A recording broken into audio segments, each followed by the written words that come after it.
Chelsea are world champs. World champions. You're already world champions. Chelsea are Club World Cup champions. Chelsea are champions of the world. World champions. World champions, guys.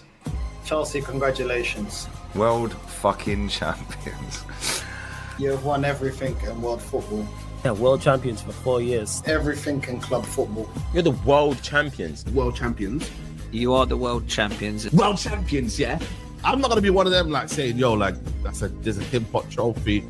It's a pre-season trophy, bro. It's a Club World Cup, man. See the size of that trophy, bro. Chelsea are going to have a stamp on their chest for 4 years saying world champions. They're going to have Club World Cup winners for 4 years. 4 fucking years saying world champions. You I try to downplay it like the mad Wake thing, you get me? But you comes to a point when you're like, you know what, blood? Man can't even, like, if they did a parade, yeah, man can't even knock it, you get me? World champions. The champions of the world. They are the club world champions. Chelsea are Club World Cup champions. The best team in the world is now Chelsea Football Club. Champions of the world. Chelsea are world champions now. Whatever you want to say about them. They're going to be world champs for the next 4 years. I ain't gonna lie to you. I want to be there 4 years time. World champions at Chelsea Football Club. Chelsea FC champions of the world. My name is Troops. And I am the wise man, and I would like to introduce the reigning, defending, undisputed, undefeated world champion, Carefree Lewis G.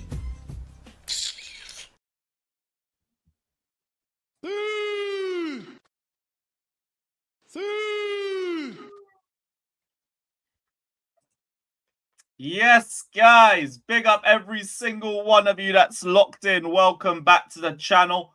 Welcome back to another match review. I realize I don't really do enough of these, man. We only do the therapy day after streams. And sometimes I don't need therapy. Sometimes I just need to talk football for a little bit. So we back live and we're going to do this win or lose, man. Bar a 0-0 draw, we can do day after streams regardless. So we're going to touch on everything regarding the Napoli-Chelsea game.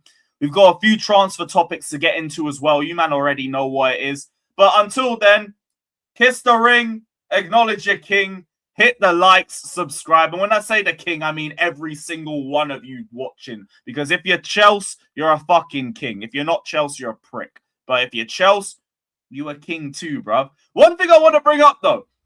You see how you win a couple games and suddenly, world champs, world champs, world champs are in the building. Everybody's running the world champions. You see that? This is why win or lose. That intro ain't going nowhere. Because win or lose, we are world champions. People don't like that. Or when you lose, go, oh, I don't want to hear you talk about. Shut up, man. Win or lose, acknowledge what we are, because what we are is another standard. It's another expectation. If you're not playing like world champions, I'm gonna demand that we play like world champions or that we get results like world champions. And that is why we ain't gonna stop talking about it until it's done. So yeah, big up to the chat though. Big up TTM, I said up the pricks. Big up my G. Big up to Roblox. Big up to Tafari. Brendan. Crazy, isn't it? Lose a game or two. I don't want to hear you talking about it anymore. All right, man. Swivel on it, brother. Word to Jimmy. Big up to Saint. Big up to CE. Big up to Yug. Big up to Duke United. Sorry to hear that you're United, but big up, man. Big up to Cole Palmer. We're going to be talking about Palmer. We're going to be talking about Jacquet as well. Who else? Shout out to Nathan. Big up, bro. Big up to Chelsea King. Big up to Takori. People forget Cucurella's played every minute since Euro. Yo, we'll talk about Cucurella. That's obviously like a factor, but we can talk about the fact that the performances have dropped off a little bit. Not really showing the same tenacity that we've seen from Cucurella before. Obviously, minutes played will play a part of that, but we'll still talk about it in isolation. And also, we do need to talk about some of the build-up too, because some of the build-up in the first half was not good. It weren't good at all.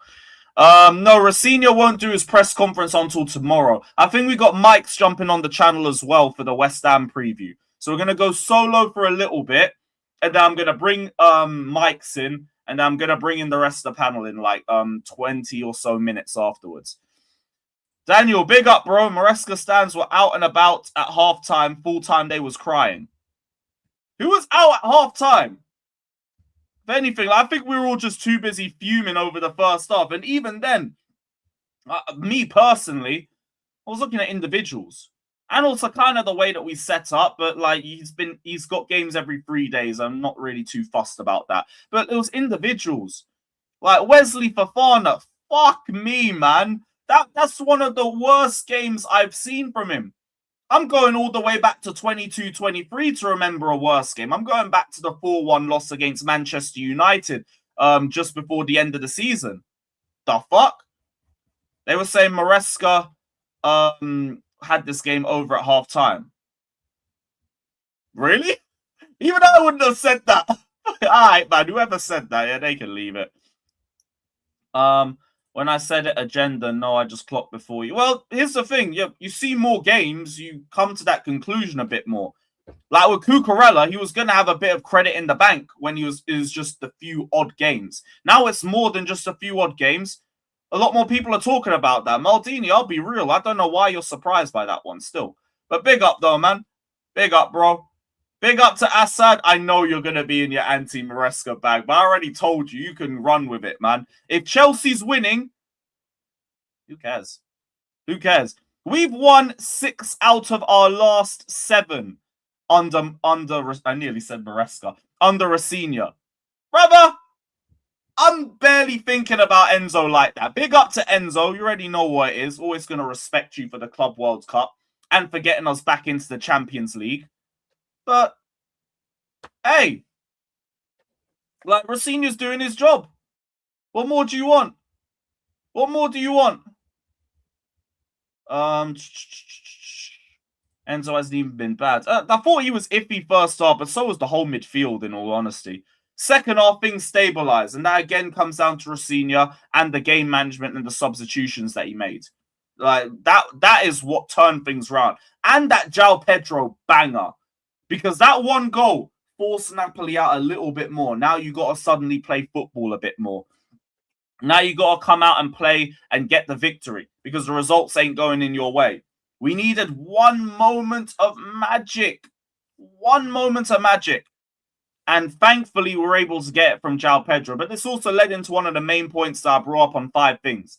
That's why I was also so late to this stream. I had to reload that episode 3 times. Because my mic was on bullshit. First time, static. Second time, fine for the first half, static. This time, we got like a good 90-minute performance from this fucking shit microphone. But I'm sorting this one out next month. Before anybody asks, don't ask me about a microphone. Man's just put 2K down on taxes. So we are not buying one. Fuck all of that. We're gonna have to just ride this one out for 1 month and then keep it moving. But we needed... one moment of magic to get us out in that second half, and fucking Joao Pedro banged it out. And also, this comes down to him playing with Cole Palmer. And like, this is the one thing that I wanted to bring up because I think a lot of us all already know Joao Pedro's level. There's been a few questions about performance. Some people have kind of overdone it a little bit. That's normal. It comes with football fandom and everything. You're always going to have a ton of different extremes. But when Joao Pedro plays with Cole Palmer, he's got so much more space to operate in. All the focus goes to Cole Palmer. And now Joao Pedro can just sit there and just be the 9. Minimize your actions. When he's playing and Cole Palmer isn't there, it's like we put all of the responsibility on him.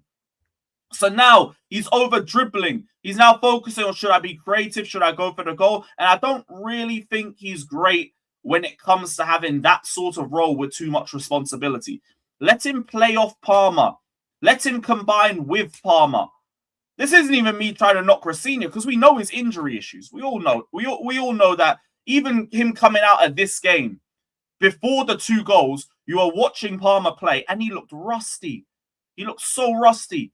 But when you have him playing there and he can just get 1 or 2 passes off, that can be the difference. Even with a 50% fit Cole Palmer.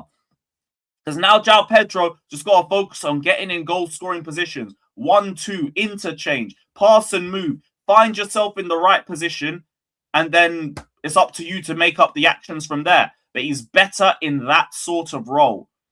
So we get Cole Palmer and we had him playing with Esteban and Reece James on the right-hand side. The combinations were brilliant. And then he gets himself into the right position. And I didn't even expect him to take the first goal like that. I've watched that goal back like a good 6 times. Fucking brilliant, man.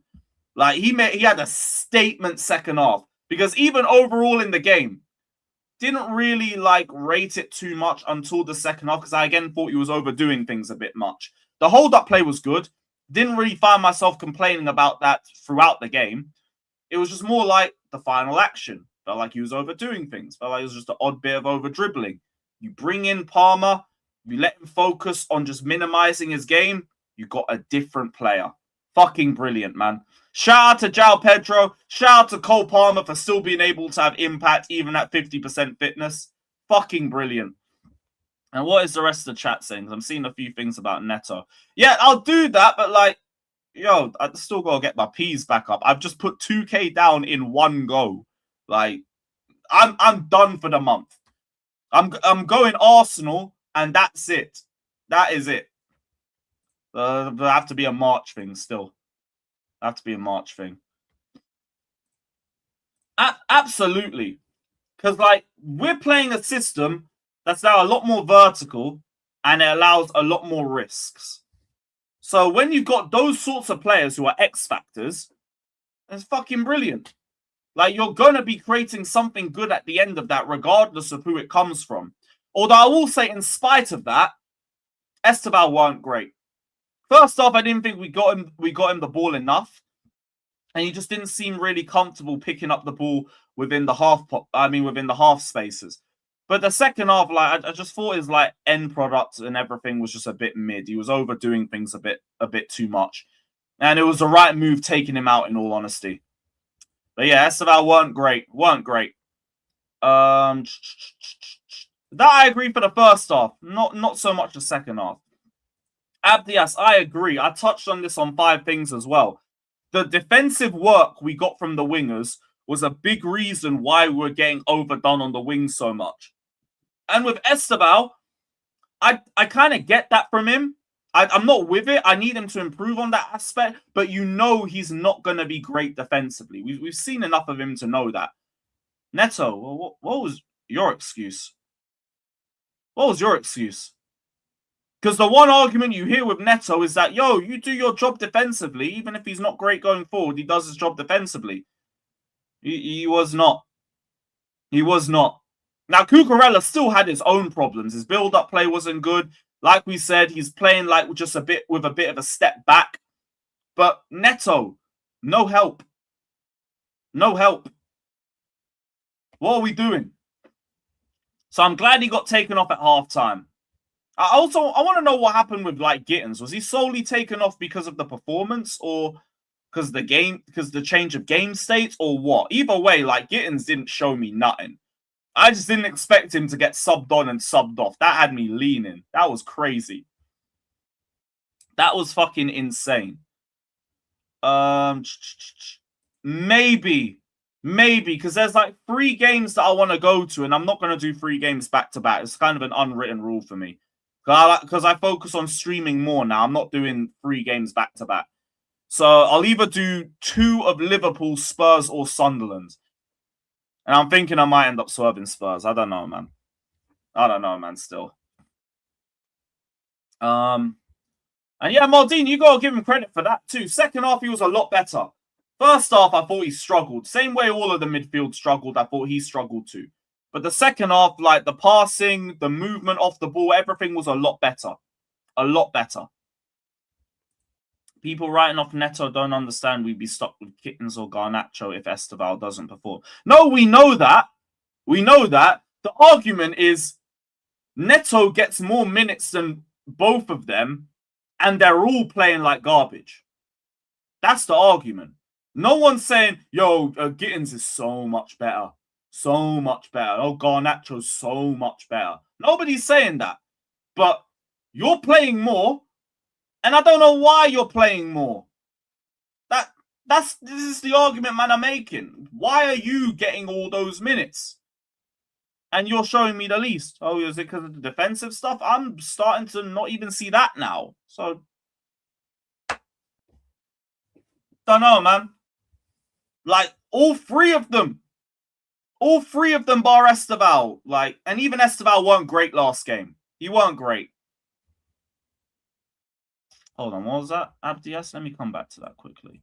If Chelsea make the Carabao Cup, Everton v Chelsea will be moved to Tuesday the 7th. Well, that's so much for no breaks in midweek breaks then. Lovely. The Premier League just said, psych! I dare you beat Arsenal, dickhead. Fucking joke. Well, no, you couldn't just move that to, like, April or nothing. Oh, shit, yeah, Napoleon. I forgot to send that to you. Fucking hell, my bad. Yo, I love the Lukaku reaction, by the way.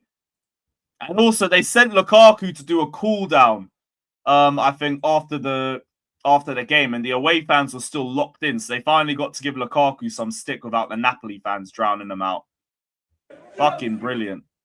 Hold on. Where's the sound? No, the sound's going through my microphone, innit?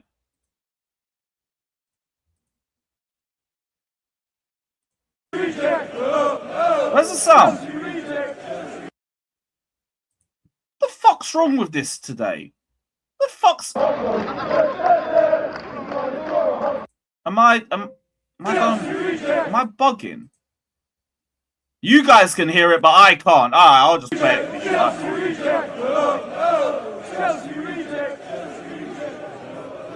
You fat bastard! You fat bastard! You fat bastard! You Yeah, what the hell? I can't hear it for shit. Yeah, you lot enjoy it. I can't.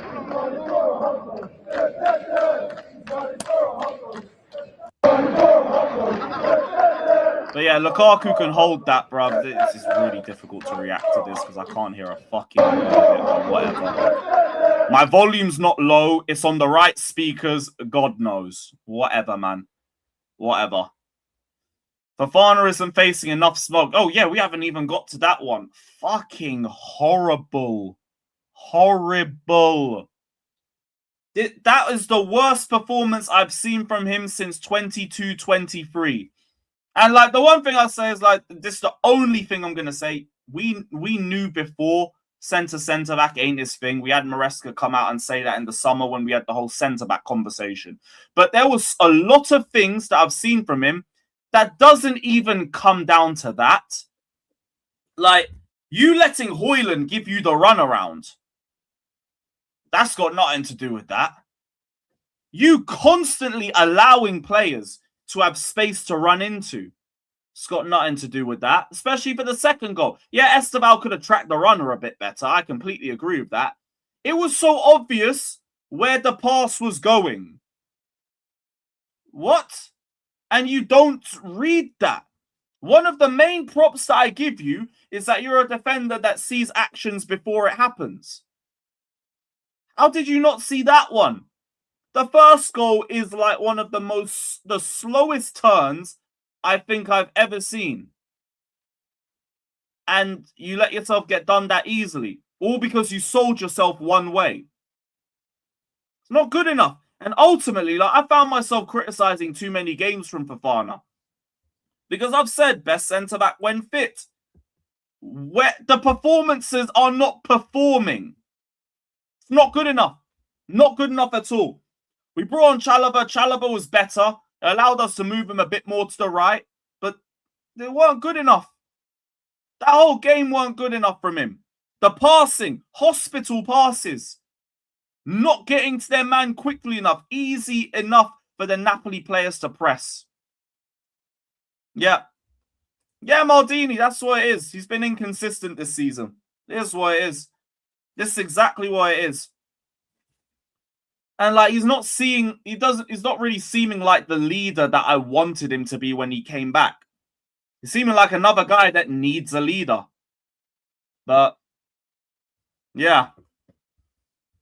Chalobah isn't as good as Fofana, but he's more consistent. He's been more consistent this season. I ain't going to sugarcoat it just because I rate him as a player. I'll be honest about it. You guys know what it is. He's not been good enough. I expect a lot more from Fofana than I expect from the other centre-backs because I hold him to a higher standard. You're not showing me that. You're not. The spatial awareness, we spoke enough times with the Arsenal goal that he played a part in. The Atalanta one as well. This ain't good enough. This is not good enough. And I'm not going to give you guys excuses or explain it away. No. No. Not good enough. You need to be performing better. And the wages. Yep, 200k a week. Again, we hold you to a higher standard. You need to start performing to it. Because I expected consistent performances when Fofana came back. I'm not getting it. I'm not getting it. Big up to Kesh saying, I still haven't forgiven Lukaku missing that sitter against City in the finals and losing us on transfer fees. Where's the sound? Lukaku. Thank you, bro. The sitter against City. Oh, the Champions League final.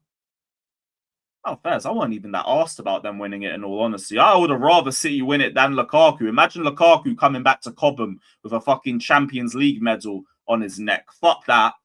Fuck that for a laugh. I'm good. Legit cost us 30 million. What did we lose a fee on that? I don't think that's why we lost the Inter move, if that's what you're saying. Because he was already talking with Juventus on the day of the final.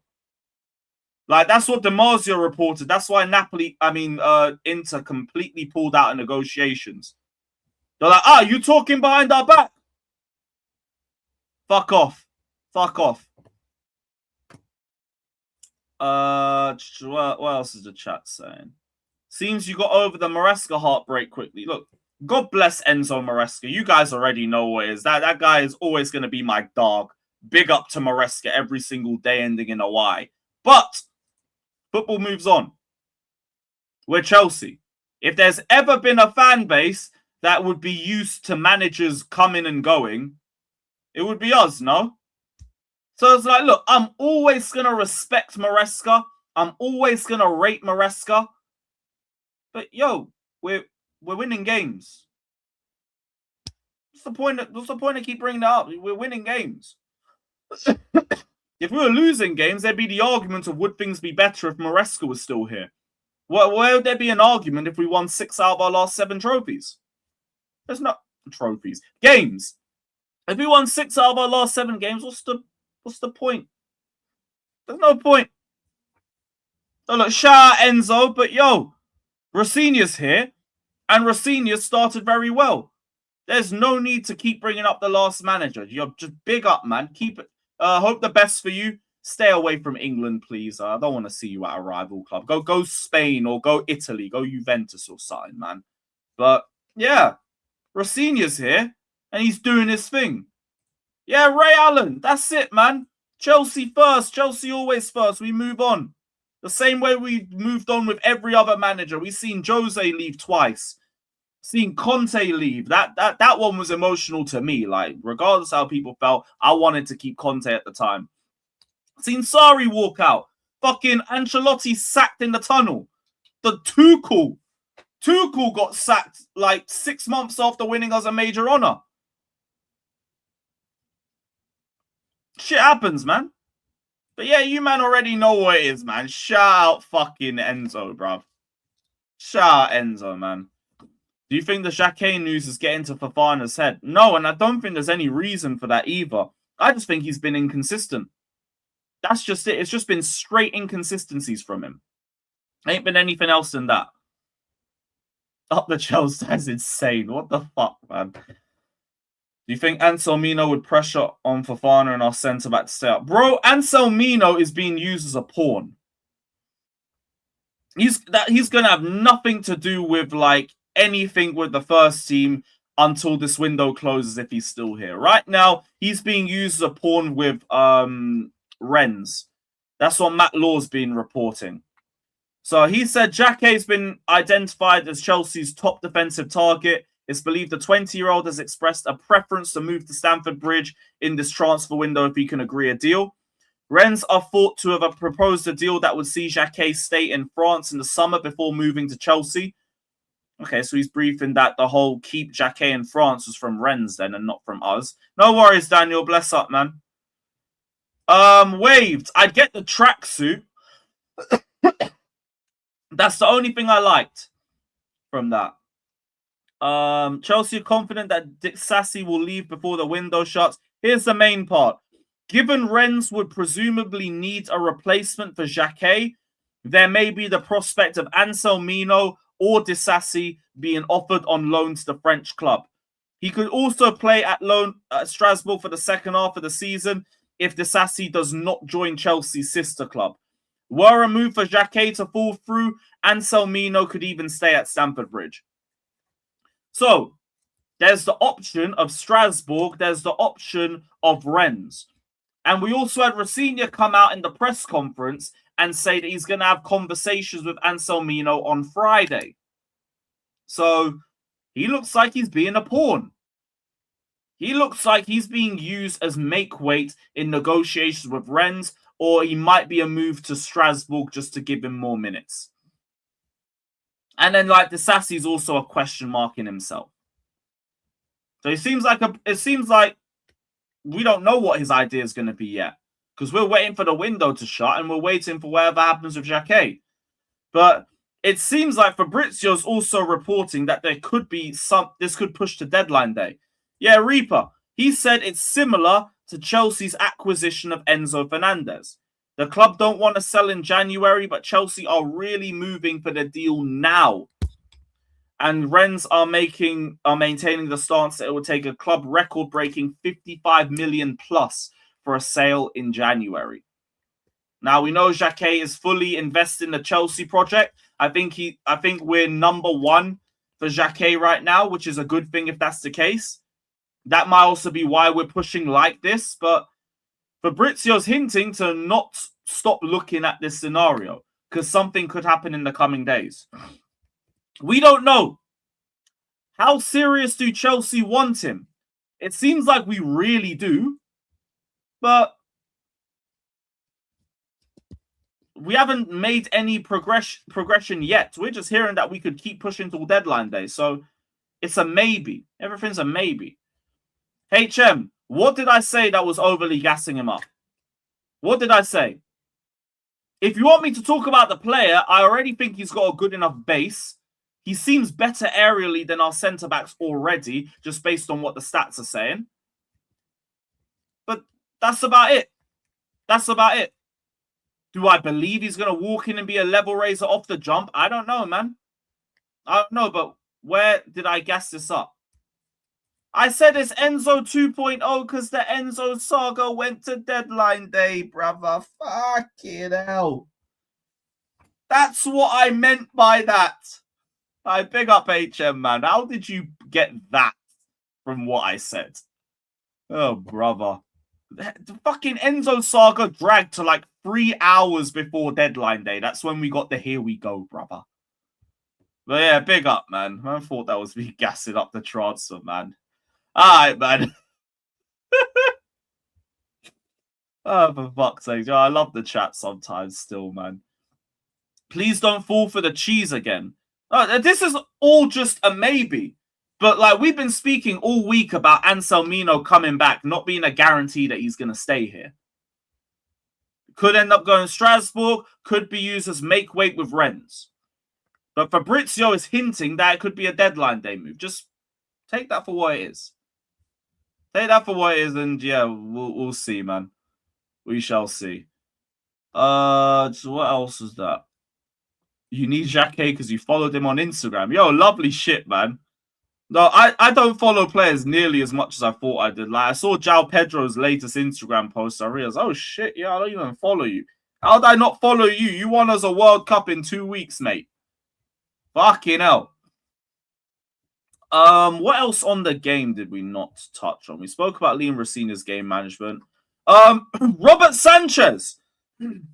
I'm starting to see people whisper that Robert Sanchez is world class.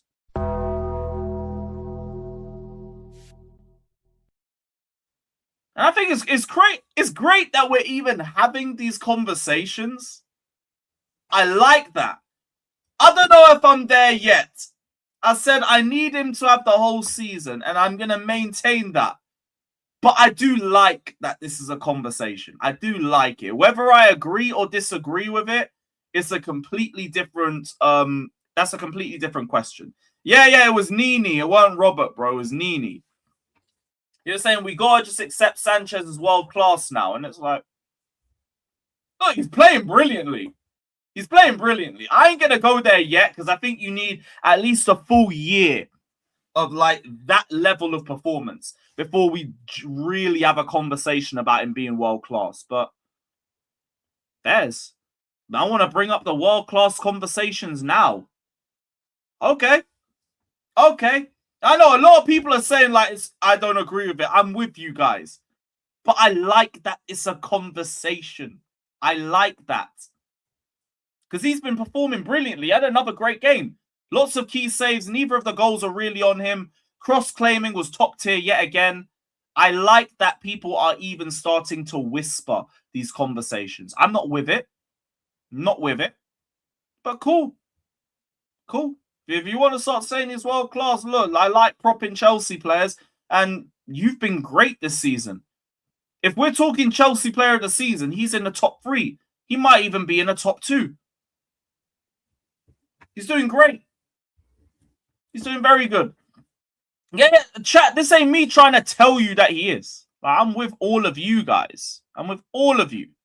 But cool, if people want to have that conversation, this is where Robert Sanchez has got to. Remember where he was a year ago. This time last year. I think this time last year, I was at the Etihad watching him just like in no man's land while Erling Haaland chipped him. Or it was Wolves where they had like no good set pieces and then he dropped one corner and they scored off it. The turnaround that we've seen of him has been brilliant. It's been excellent to watch. But I'm not there yet. I'm not there yet. Even when Cole Palmer was cooking in his first season, it took me to about April, May to start saying, yeah, Saka, man, this guy's running you off the park, mate. This guy's running you off the park. You can't even lace his boots. Palmer clears you. It took till then for me to have that conversation. So, man, want to do it early? Cool, you lot can do it early. Calm. No problems with that, man. No problems whatsoever with that one. Yeah, long may it continue, because the longer it continues, the more likely you're going to have people agreeing with it. Just now, not yet. Reece, Moy, Joao Pedro, and Sanchez, top 4 players of the season. Yeah, I could agree with that. I was trying to think, is there anybody I'd have above Joao Pedro for 4th?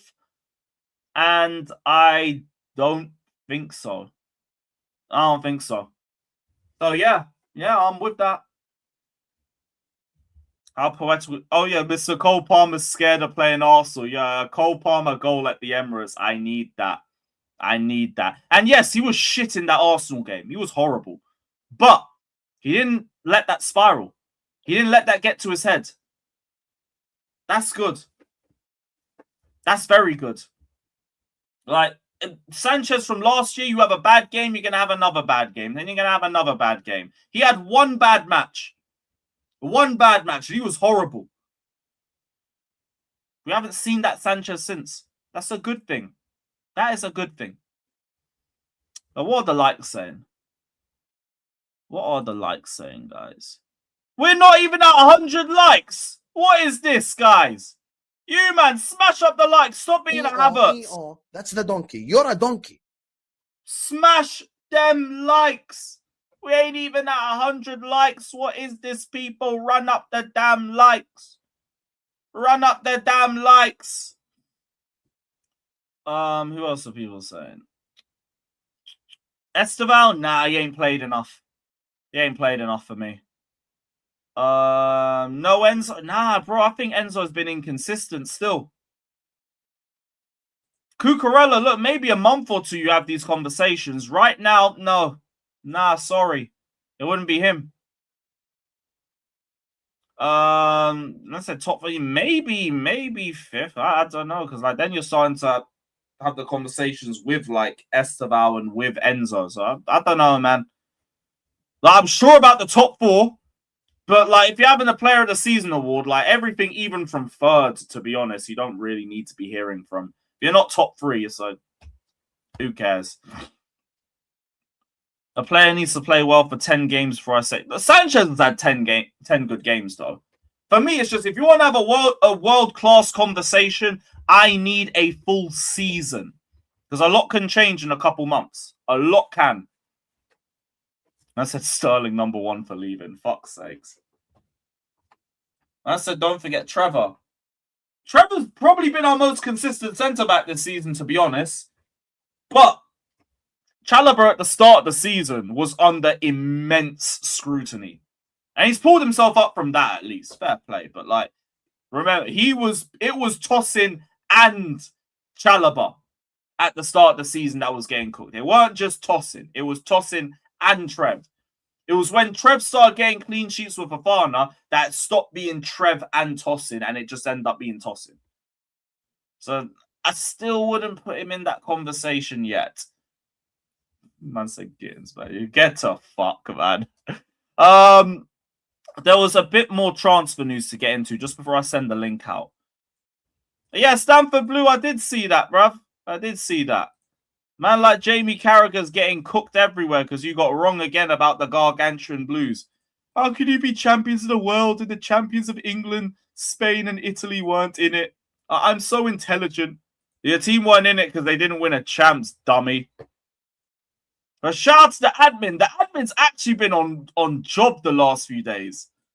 Like, first off, we had this. Lovely, by the way. Hold on. Zoom out, zoom out. Defeating the champions of England, Spain, and Italy. Validation as your world champions, bruv. And then, I even started going on to the TNT admin. Where is it? Where is it?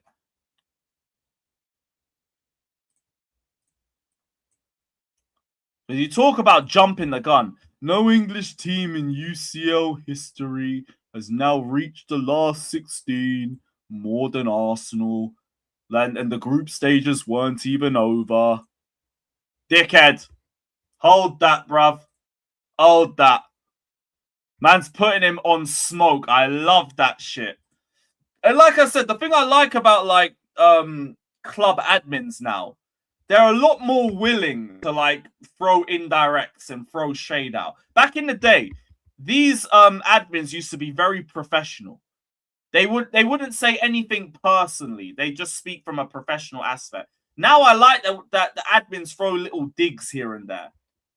Like that's what being a fan's about. That's what fandom is about, man. And then because of that,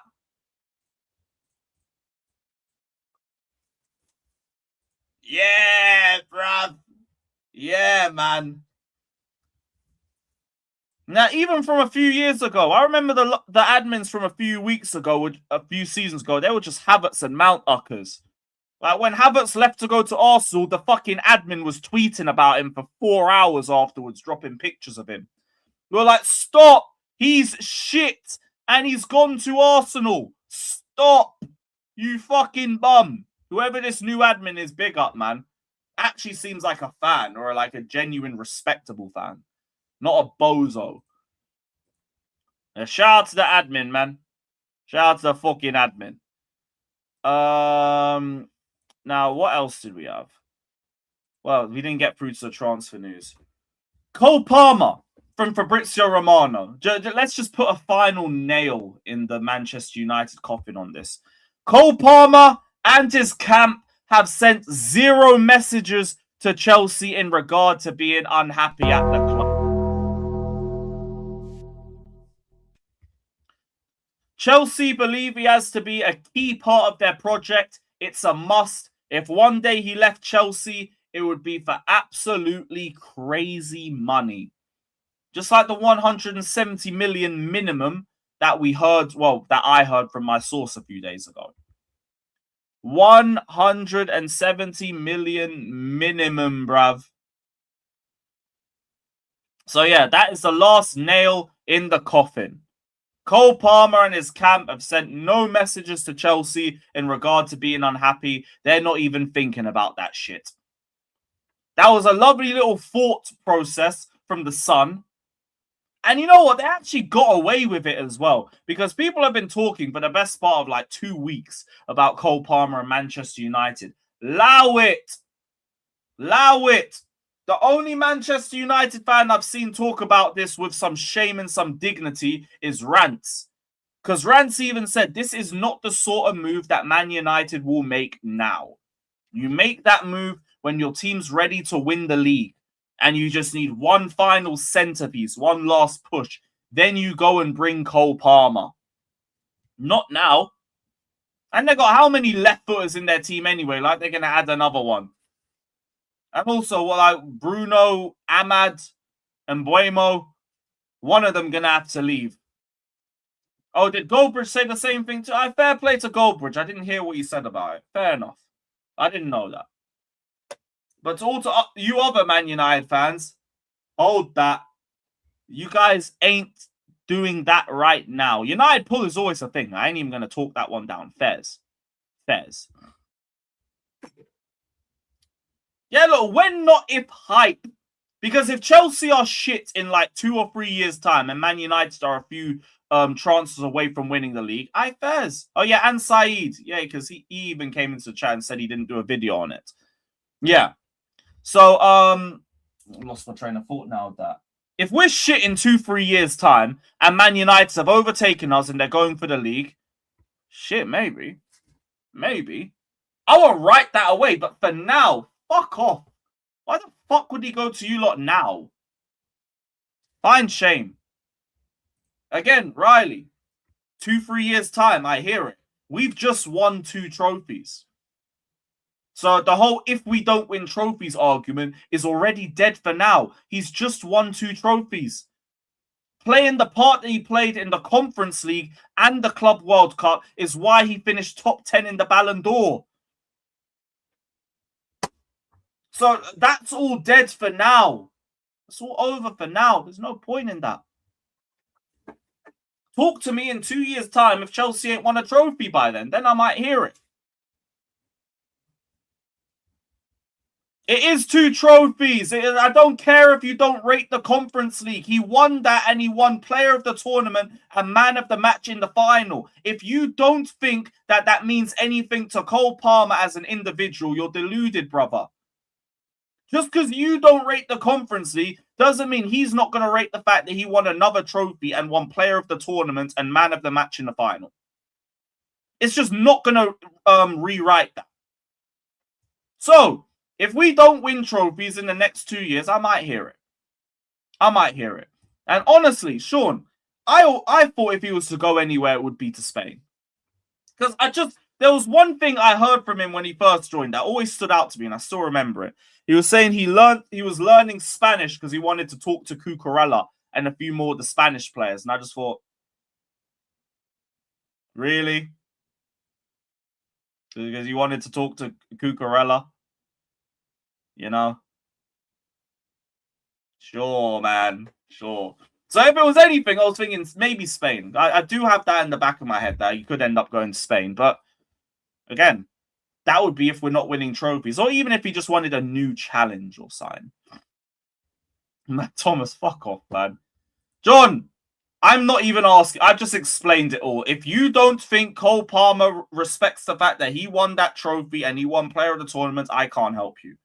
Because you're talking from your thought process of the competition, not his. So, hey. The whole chat's on Twitter for that now. Fuck's sakes. Do I think any English club would be able to afford to buy him off us? Probably Real. Defo Real Madrid. Barca, God knows. But yeah, Real Madrid, definitely. They always got money. They always do. The fuck? Well, obviously no, because that means we would have gone backwards. The thing about us being in the Conference League, we were not going backwards because we had finished 12th the season before. So he's not going to think about it like that. If you go conference, go into the Champions League, and then go back down to conference, clearly that's a step down. If you had no Europe and then you've gone into conference, you've now gone from no Europe to Europe. So clearly it's an upwards progression with a project that's about progressing the team. So he's not going to view it that way the first time. Come on, man. Let's use common sense. Come on, bro. No, that's the same for Europa, man. I don't want to hear either of that. Can we meet his ambitions? Because I'm not confident. I hear that. I hear all of that. That's a question that's got to get answered with time, in all honesty. But that, again, leads to what I said from the start. If in 2 years we have not progressed, yeah, maybe I could see him move. Maybe. Not now. Not now. All these arguments are about 2 years' time, not me. But yeah.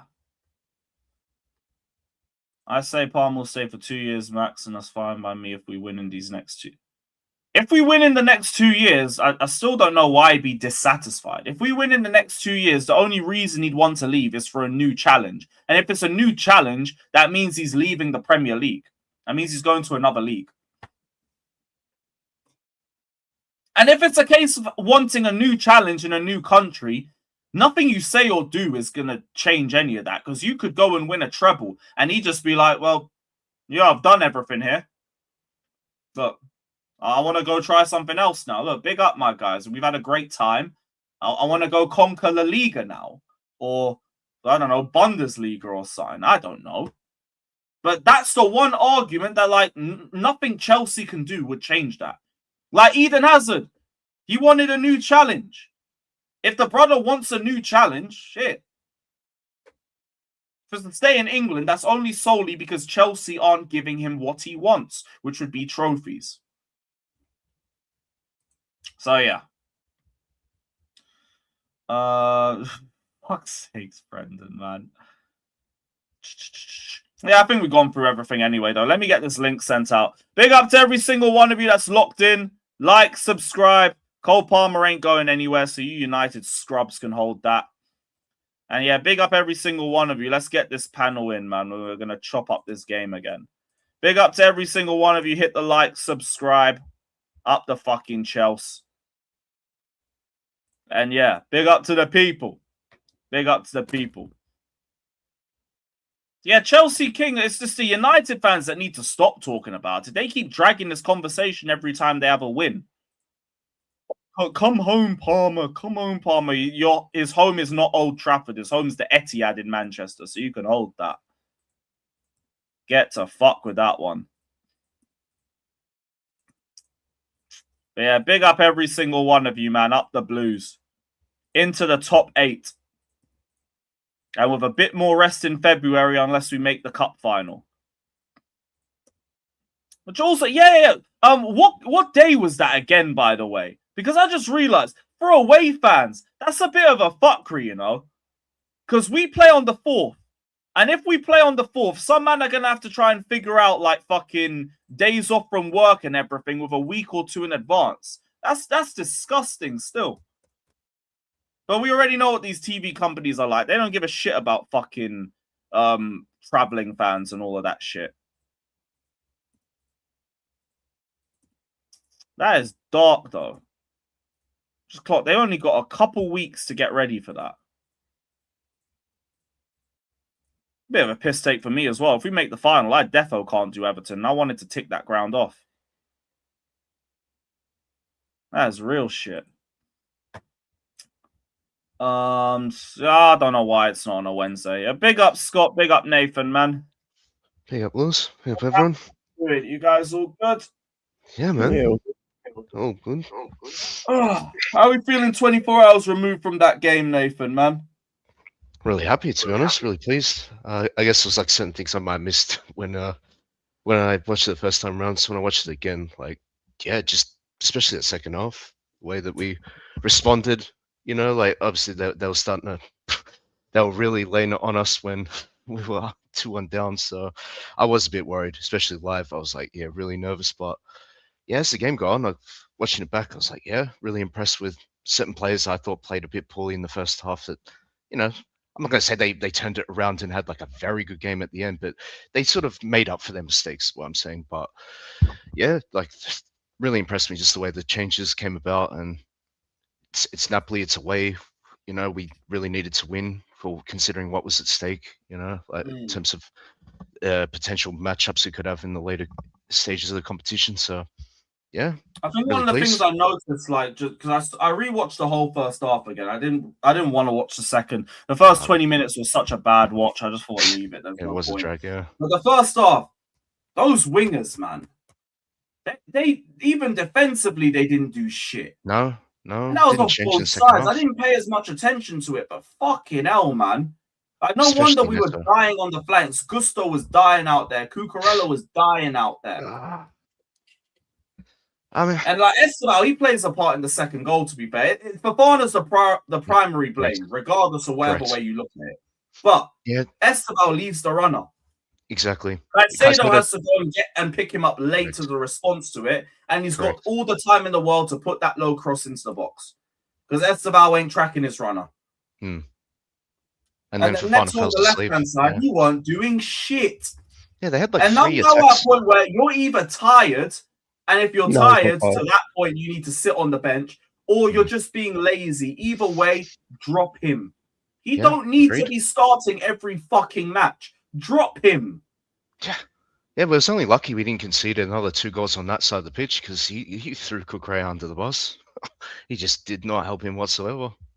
Like, Even then, I'd say like the support from the fullbacks weren't great in build-up. No. I thought there was a No. lot of Yeah, like build-up was quite poor. rash one-touch passing that weren't really finding their man or just going wide. Yeah. Shout out to KG as well. Big up, bro. But yeah, it's big up, fellas. Yeah, no support Big from up, the KG. wingers. That was it. The wingers weren't giving us shit to work with. And then in the middle, I felt like we were just forcing passes for fun. And like because it's Fofana, it was gonna look forced because of some of the passing that we saw from him. But that's why we were turning over the ball so much. Yeah. Touches, first touch passing all over the place. It felt like we were a little bit out of sync. And then the wingers were just playing against us for the most part. But yeah, KG, I actually ain't spoken to you about the game. How did you feel about that match? I mean, once again, we're always the architects of our own downfall, right? Like we gift goals. But I'll tell you what I like though. I like second half what I saw from the manager. I like that he went for it. I like that he threw on attackers and it wasn't, you know how Arsenal fans always get onto Arteta for like. These weren't like for like. These were like we didn't know what was going on. We didn't like Garnacho was in the 10 at one point. Esteval would pop up on the left. He was sometimes central. So it was nice to see. It was nice to see that there was a plan B, and he realized that that plan A wasn't working. But yeah, control wasn't there in the first half. But normally for us, we have like 15 to 20 minutes where we like self-destruct and sabotage. And if we can just cut that down to like 5 minutes, we can be so much better. Like performances are getting a little bit better under Racina. Right, Palace was better than some of the performances before that. But we just need to just like results is all that matters, especially in January and leading into February with these winnable games. But no, I was calm. I mean, Joao Pedro, I mean, just ridiculous. Like that's the kind of ball striking that we saw in the Club World Cup. So it's nice to see him have the confidence to give it a go. But yeah, we need. This is what happens when you have a Mexico Palmer, man. Yeah. This is the points I've been making everywhere the last 24 hours. When he's playing as the 10, it's too much responsibility for this guy. He's just overdoing everything. It's like he goes in some sort of like overload in his mind of what to do. When you've got Palmer next to him, give Palmer all that responsibility. You focus on just interplaying with him and utilizing the space that you've now got without Palmer and just minimize your actions. You're fine. Yeah. When he's in the 10, he's I think he overthinks it, right? Because he's trying to be the setup man. He's usually under pressure, so he's got to take some touches and things like that. And I know Scott, talked about it plenty of other streams about, sometimes his touch can get away from him and things like that. Even in this game, he lost the ball a few times though. Yeah, but even with this one though, like when you're a lone 9 and you play against a back 3, you're always going to have a center back on you, no matter what. If you're up against a back 2, you might be able to pull one out wide, or maybe the wingers pull one out, or maybe one of the 10s. So you have a little bit more space. So I thought maybe that's why I always like against a back 3 to go with like 2 up top, just because it occupies more of those center backs and they have to make decisions. But yeah, he's on a good run of form. We got to keep it up. Got to keep. Is that now 3 goals in 2 games? Yeah, 3 and 2, and I think 4 goals in 4 games. I think. Yeah. Scott, I heard Scott mention it the other day on the panel. Oh, true. But yeah, that I mean, we got to get that. We got to get Cucurella back in the form. Like he was defensively wasn't bad, but in possession he was awful. Like just panicking. Yeah, but I don't know. I mean, look, even though Napoli, we know Conte's suspect in the UCL, and they got smoked on the weekend by Juve. Like teams don't go to the Diego Maradona and win a lot, and we went there. We didn't play our best, and we walked out 3-2. And I thought we were better for the majority of the game than they were, right? Like maybe we were better for like 60 minutes to their 30 or 50 to their 40 and so forth. But yeah, man, look, UCL is all about getting hot at the right time, right? We got hot in 2012. We got hot in 2019, 2020. Just get better. Just keep getting better. Get some more consistency. Get folks used to playing with each other. Also rotate a bit more. I'm seeing the chat and I'm with you. I want to see Cucurella against West Ham. You got to play Hato preparing for Arsenal. Yeah, I don't want because now we finished where we've not finished, right? We got no midweek games for the playoffs. Yeah, so not playing Palmer in that game. Like this is a relegation threatened West Ham. Like please use the opportunity to rotate. I want everybody ready for midweek. Yeah. I mean, I wouldn't mind if he gets like 10, 15 minutes of run out, but I don't want to see him from the start, and I don't want to see him. I mean, if we need him and he has to play, then because the points are the 3 points are vital. But yeah, I want to he, as good as his assists were, he looks like he still looks leggy. He still looks leggy. Yeah. Yeah, like the burst. Like normally, I mean, he's never been a physical specimen, but the burst, like he always had a little bit of trickery. Like he could drop a shoulder, a little feint, a nutmeg, get by you, and then he would run past you. Yesterday, like they were on him. They were close to him and things like that, and they kept making him go back. So, but I think it's gonna be like that all season, though, Nathan. Like we're gonna have to manage him, because he's not gonna get the surgery because he wants the World Cup. So that's the thing. It'll be the same with Cole at some point as well. Like we don't know what levels these guys are gonna come back to post injury. So you know what else I thought was I thought Trev, once Trev came on in the second half, he solidified the defense. Locked up the defense. We needed a good game from him so badly, because Fofana was selling us so bad, selling us dreams at that first half. Yeah, Trev was good. I mean, we didn't have a lot to deal with in the second half in terms of Napoli going forward. Like I thought they were gassed a little bit, but that first half, like Rasmus was running Fofana ragged. Like he was he dominated him. Yeah, and it was like, and we know what kind of business Rasmus is on. Like he's not a good striker by any means. So that was a little worrying. But I remember Tosin locking him up last time we played. Yeah, he was like physically like the weird thing with Fofana is you would expect after all his injuries that he would have declined physically, but it's the mental aspects that gets Fofana when to step, when to not step, when to play a pass, when to not play a pass. Physically, he doesn't look like he's been out at all. Usually, him stepping is meant to be one of his biggest strengths. Yeah. Because he's a front-footed, aggressive centre-back that knows how to... Well, he should be knowing how to use it. Yeah. And that's the thing that disappointed me the most in his game. Yeah. That and the hospital pass I saw to some of our midfielders. Yeah. Yeah, when the goal that they scored, when the guy did like the Maradona turn... The spin. I mean, Caicedo could have done better with the tackle, but he could have. His tackle was poor. Yeah. As soon as Caicedo, background professor, just unmute when you want to speak, bro. As soon as as soon as Caicedo engages and misses, Fofana should be stepping up to clamp them, right? One in There was front. a moment where he could have tackled him and he just hesitated. Yeah. I get it when you're inside the box, right? Because you got to be careful that you won't, not give a pen. Yeah, give away a pen. And to be honest with you, if that what was it for Vergara or whatever his name was, if he would have went down, he probably would have got the pen. Yeah. But I'm like, if you're aggressive like we know he is, come out, get on the front foot, close down the space. If you have to give a foul away right on the edge of the 18, I'd much rather do that, right? It's hard to score from the edge of the 18 unless you got a crazy free kick routine like Liverpool used the other day. But yeah, he's got to fix up. He's got to fix up fast because Trev's looking like he's got one of the center back spots on lock for big games. Actually, yeah. We need one of these guys to do it, because as much as I like Reece James and I think that he can probably play in any position, I'm like, I'd much rather him at right back because I think he offers so much more coming up in build up, coming defensively. He locks that side down. He can step into the midfield, if you need to create overloads and things like that. So yeah, he gotta fix up. So but I mean, look, we won 3 points. He's also a highest paid centre back, man, and also well, for me, I'd say he's our best centre back when fit. So it's like, I need better than the shit that I'm seeing. Yeah. So you've been too inconsistent since you've come back. Yeah.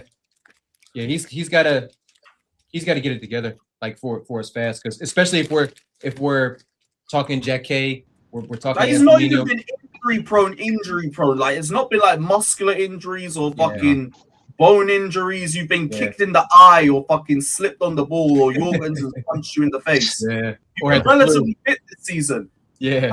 Why are the performances this inconsistent? Yeah. He's. Yeah, that's the thing. Like he was involved in the build up for our third goal. Like he won the tackle that then led to the counter. So of course, like he sort of got out of his head by that stage. Like he already made all the mistakes before that moment. So like I'll be real though, he done too much damage in the first half. I get it. I get it. That's why I'm not going to say like his rating goes to like an 8 or something because of that. No, of course not. He was like a 3 at best. But like you need players to. I think it was a 1. Maybe I'm getting too generous there, but just because we won. Say you just turned up. All right, cool. Yeah, well, that's the thing, right? Like you obviously want players to make far less mistakes than they do. When they make a mistake, don't dwell on it and make another mistake and then another mistake, which for Wes he kind of keeps doing. I mean, same with a few other players. Gray can be put in that category as well.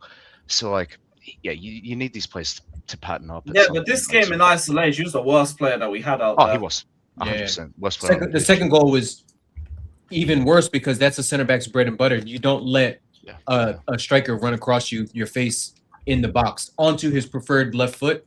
Yo, I was told but that I respect that it wasn't his fault because he normally plays right center back, and when you're at right center back, it's a different angle in man. Shut up. Once you're a defender, you're a defender. You're a national defender.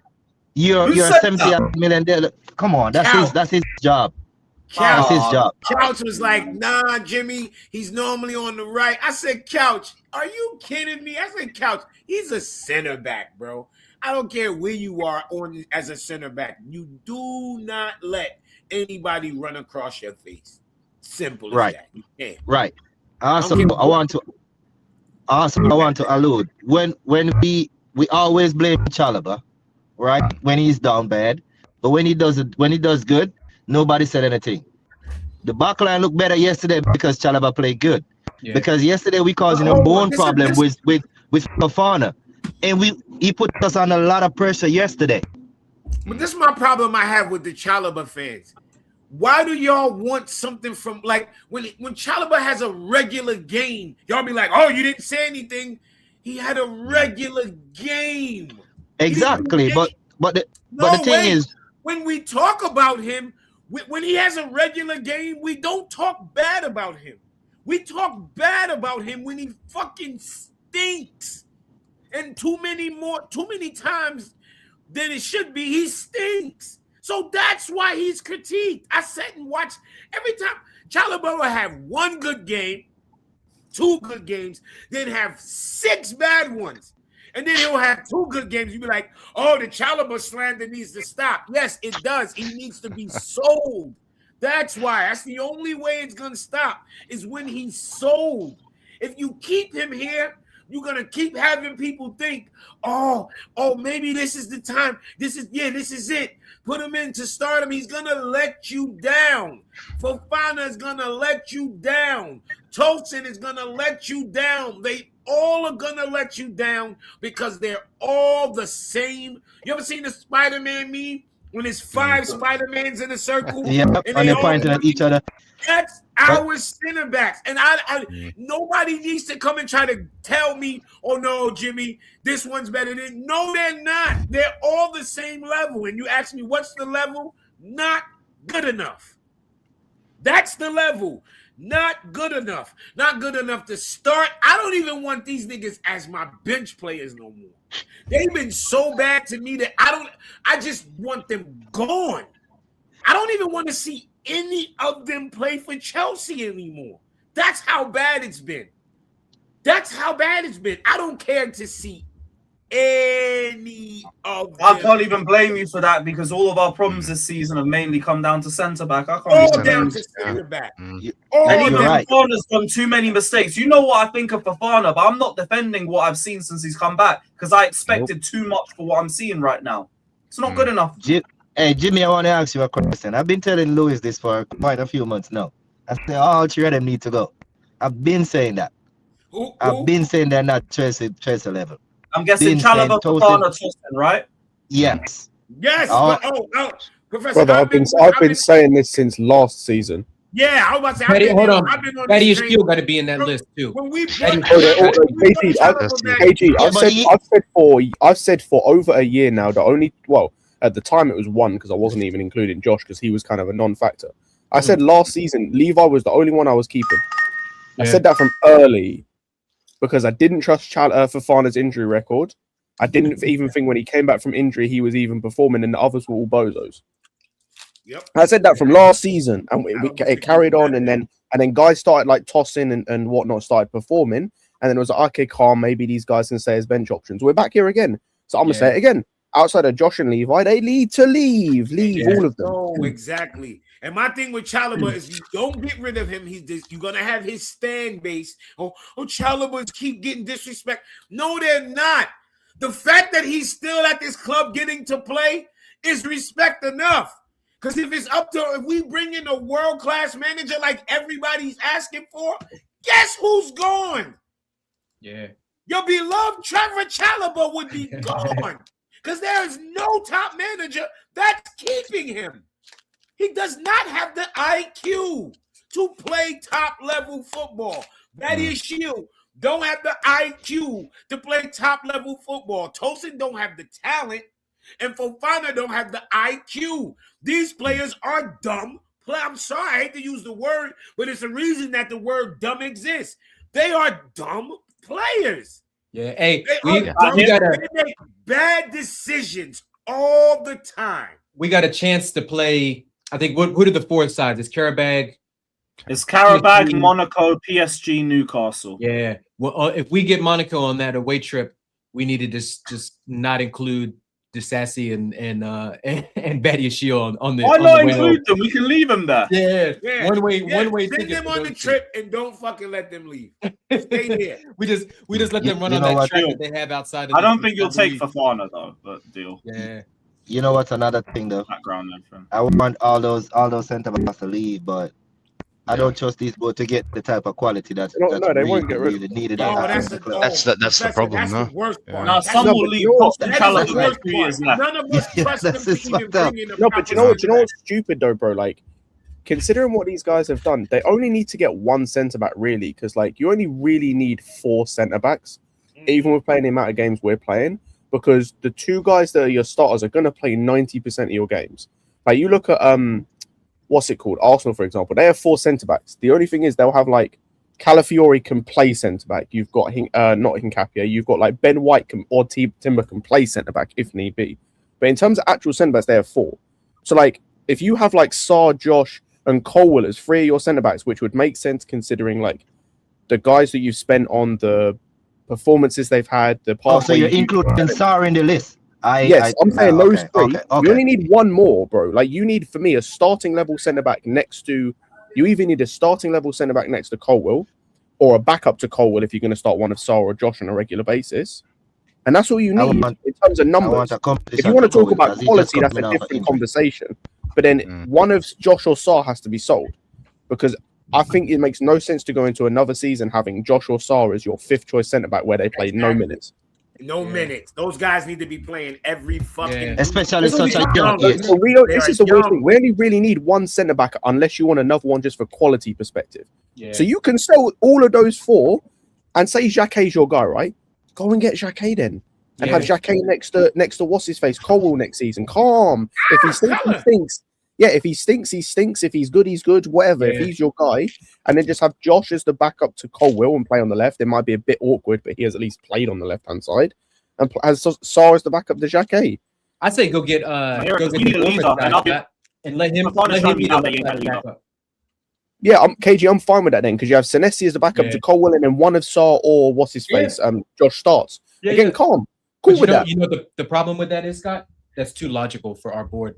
Oh, 100%. It makes too much sense. It makes too much sense. Like, you explained it, and I was like, yeah, exactly. That's exactly what a competent team a competent club would do. They'd have a short-term gap to help bridge the experience for the young players, still give them minutes. But knowing us, we're going to have 3 20-year-old right-sided center backs next year that we're going to be rotating. What Scott said is so fucking true. Yeah. Barring injury, Saliba and fucking Gabriel will play about 90% of the fucking games. If they're not hurt, they're playing. They're playing. Yeah. The only reason they don't play is when they're hurt. Other than that, you in there. Jimmy's hat is killing me. Even like back in the day with the title-winning teams, like John Terry might get the odd rest, but Gary Cahill would be playing.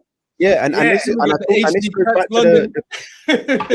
to the conversation I had about like the partnerships. I know Alex has preached this before, and like this is why, bro, these injury-prone guys at centre back need to leave, bro, because I need to have a guy playing every week, at least one, preferably two.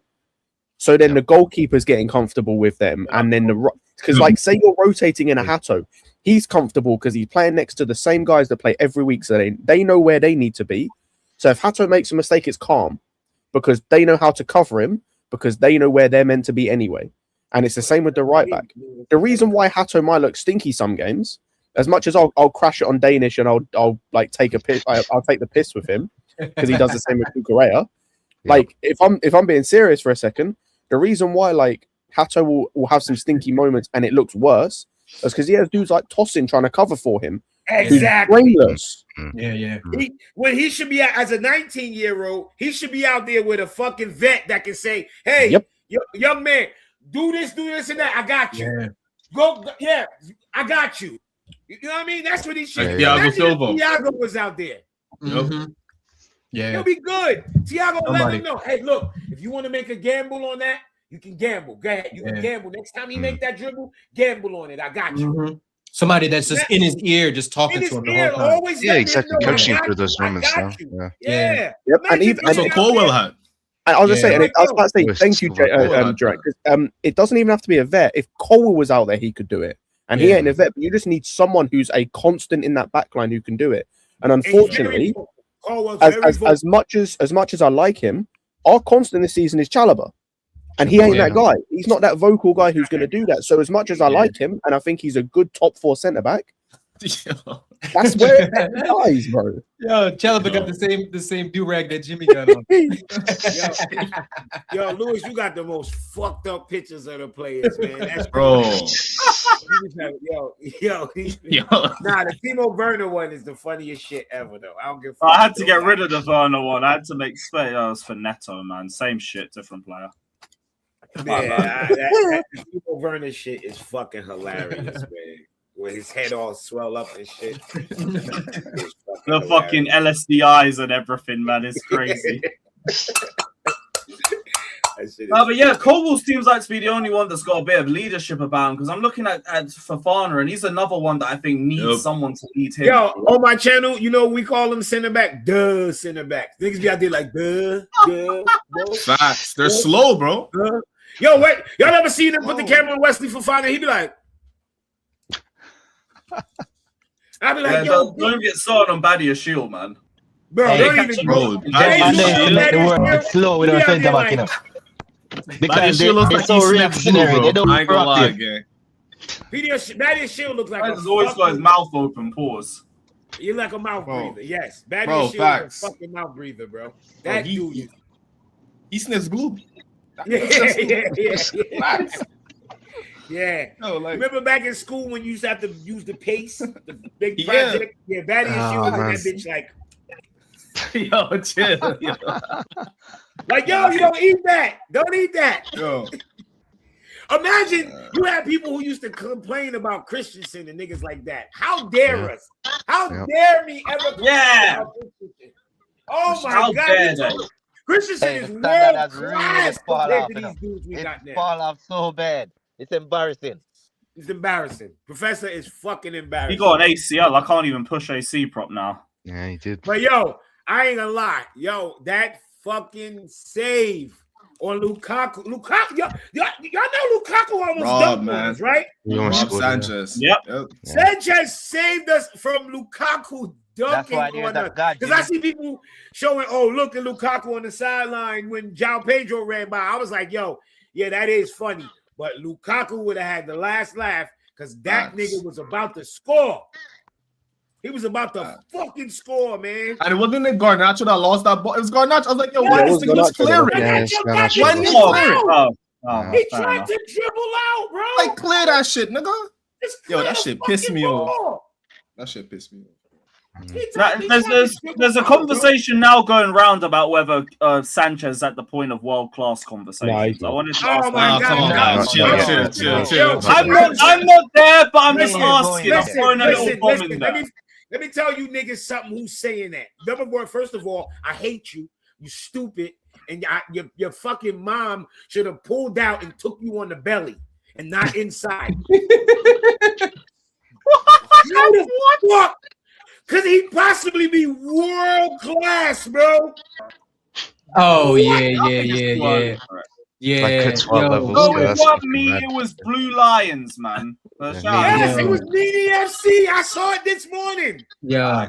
When I saw it, that first thing I thought was this Jimmy. morning at work. I was at work. I've had all the fucking post-game react because that's how I decide who's getting hibachi now. Yeah. I put everybody's post-game on and I play it. I put them all back to back and I be fair and I just listen to the opinions. When EDFC said, oh no, we got to start talking about it, man. He's world class. I stopped and hit the brake, like hit the car brake, pulled over, rolled up, took a spliff. I had to analyze my life. Like, where did I go wrong in life? World class. I said I joined at the right time. I joined at the right time. About the word. And then he said something after that made more sense. I don't know if y'all caught on. This is why I decided I wasn't gonna hibachi him. He said, "You can't tell me this guy is not top 10 keepers." And then I was like, "Now you're talking." I agree with that. Okay, now you're talking. If you said right now top 10 keepers, I'll give you that. Because the dude is on smoke when it comes to shot stopping. When I judge my keeper, that's what I judge my keeper on. I don't give a fuck about his main ability. Can you save shot? And this dude has been, we've had games where he might not have won us the game, but he saved us from getting 4-1s, 5-1s, 4-0s.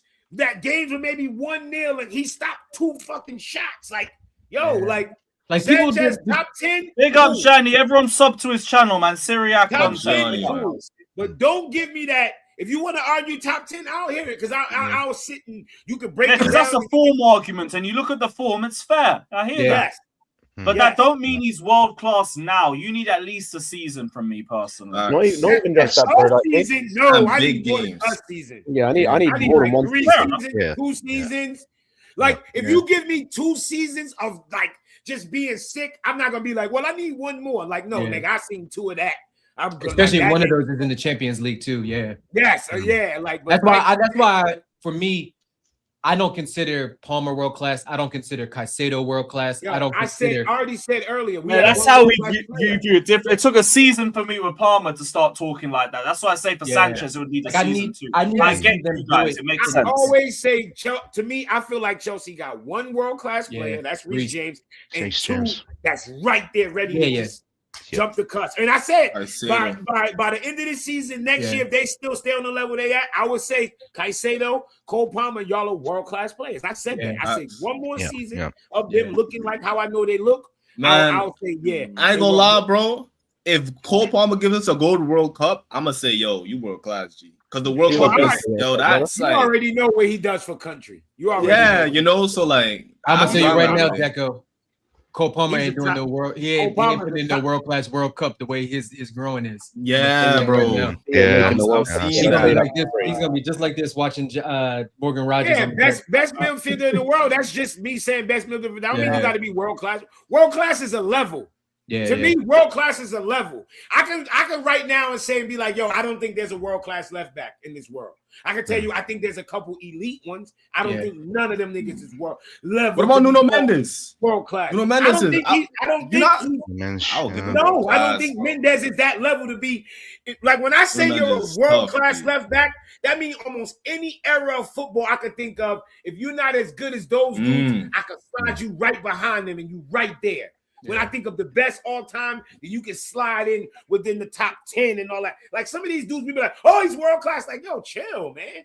Chill. Like, nah, like chill. That's like bro. talking Ashley Cole levels of like world class. Mendes is not no fucking world class. He's not world class. Mendes is not a world class player. He was on before that PSG thing they did last year. Nobody said that. Yeah. So how one season that they because they do a bunch of trophies, he now jumped to world class.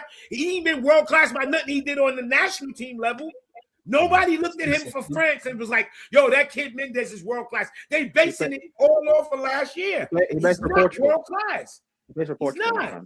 That's a measurement. He plays for Portugal though. He helped. I think he got like an assist in the final of the Nation League.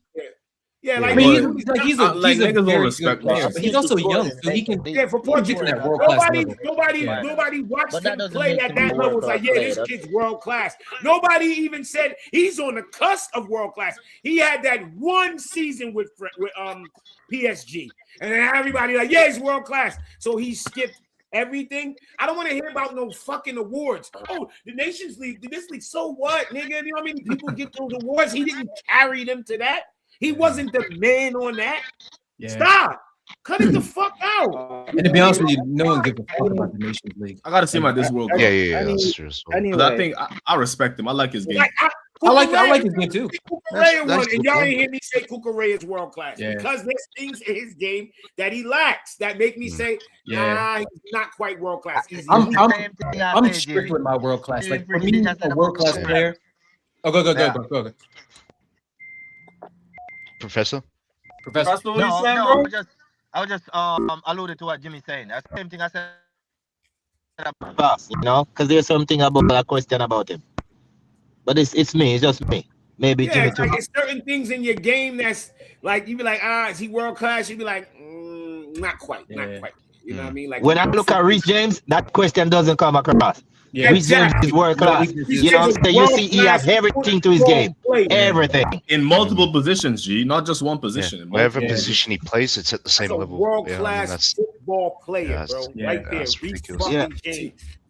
That's the thing. Like, he got IQ, bro. Like, he's probably like the highest IQ player on the team. If you ask me. That's what makes you world class. It's a combination of your IQ and your footballing ability. Yes, a combination of everything. Yeah. Every decision you make is perfect. You know what I mean? It's the right decision at the right time. You know what I mean? And the ability is executed flawlessly. You know what I mean? Like that's what world class is. But people obviously lately have been using GNA as an argument to consider someone world class. Well, because you scam a few goals here and there. No, be consistent. Lampard getting 20 plus goals a season. That's consistency. You know what I mean?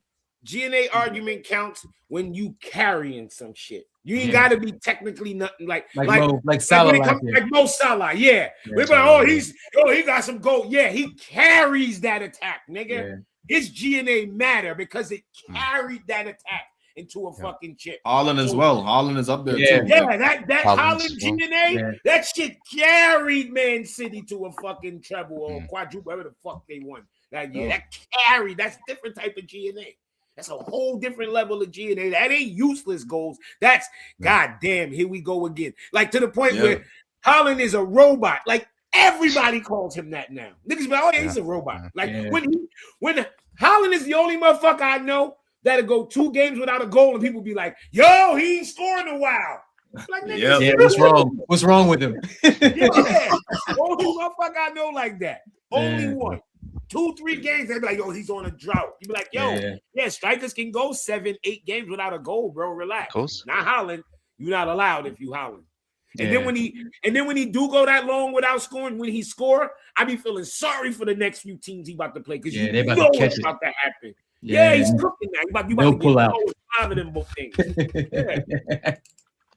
That's why I said all Reece James need is like a if Reece James could win a Prem, Reece James just need 1 Prem for me. And then I'll start shoving his name into some all-time lists, man. Fuck that because of talent-wise.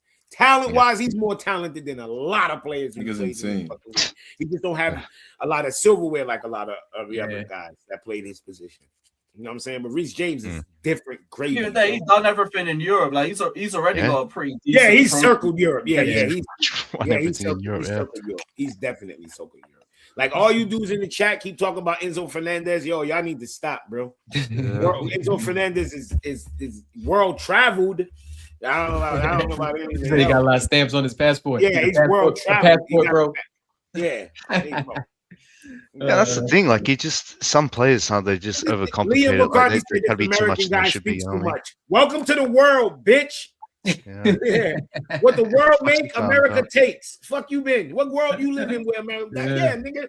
Everything on your TV is based on me. I bet you if you turn on your TV right now, the top 10 channels on your fucking TV is American channels. It's probably using an iPhone as well. Yeah. Fuck out of here. Yeah. We don't even want to know what's on your Pornhub search history. Oh, nah. All your Pornhub it's white American girls.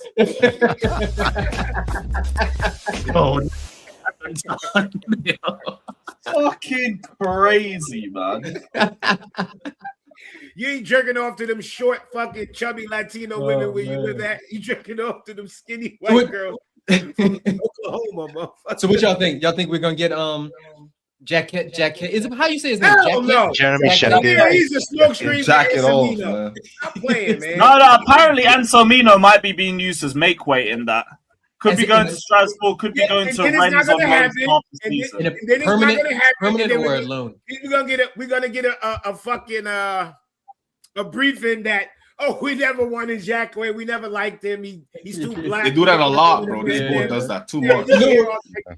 You know what we are? We filled our minority quota and all that. Yeah, we filled our mandem quota. We didn't really actually want him. We look so much like Nani.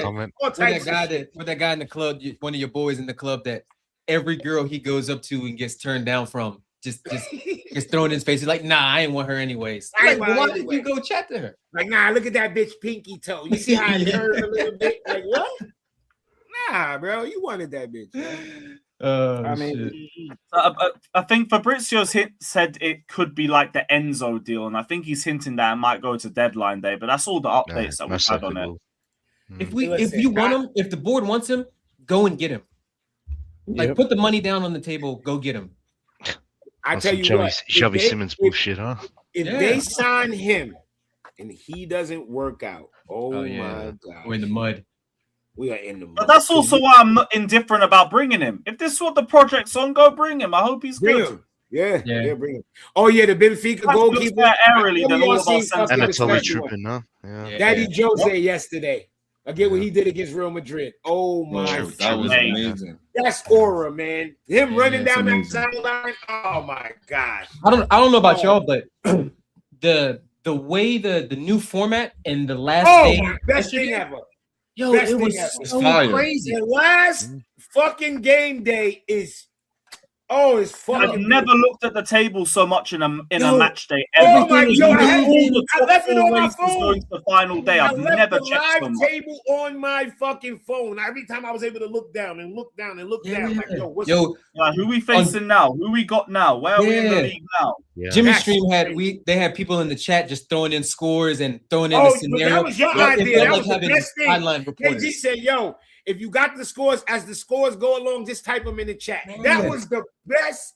Yo, it felt like we had beat reporters everywhere. You was just getting updates, and niggas in the crowd was like, "Yo, goal! Oh no, goal disallowed, goal allowed, goal disallowed." That shit was like you didn't have to leave the screen. That shit was perfect. I ain't gonna lie. It was. That shit was perfect. Yo, just this switch to a league format is much better. And the good thing as well now is we've dodged the worst part of it, which is the playoffs. So you get more big matchups, right? You get more big teams playing each other.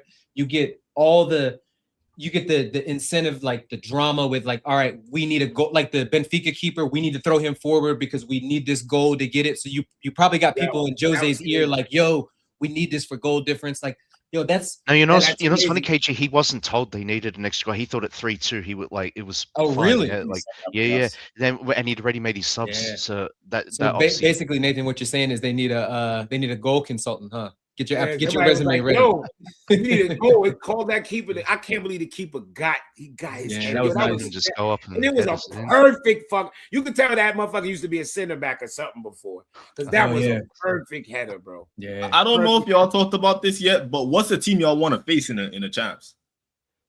Carabag. Fuck you, dude. I want my revenge. Our revenge, bro. I want my fucking revenge. We need some revenge. Either Carabag or Monaco, one of those two. Yeah, I didn't peak something until yesterday. I didn't realize we didn't win an away game until yesterday. Yeah, yesterday.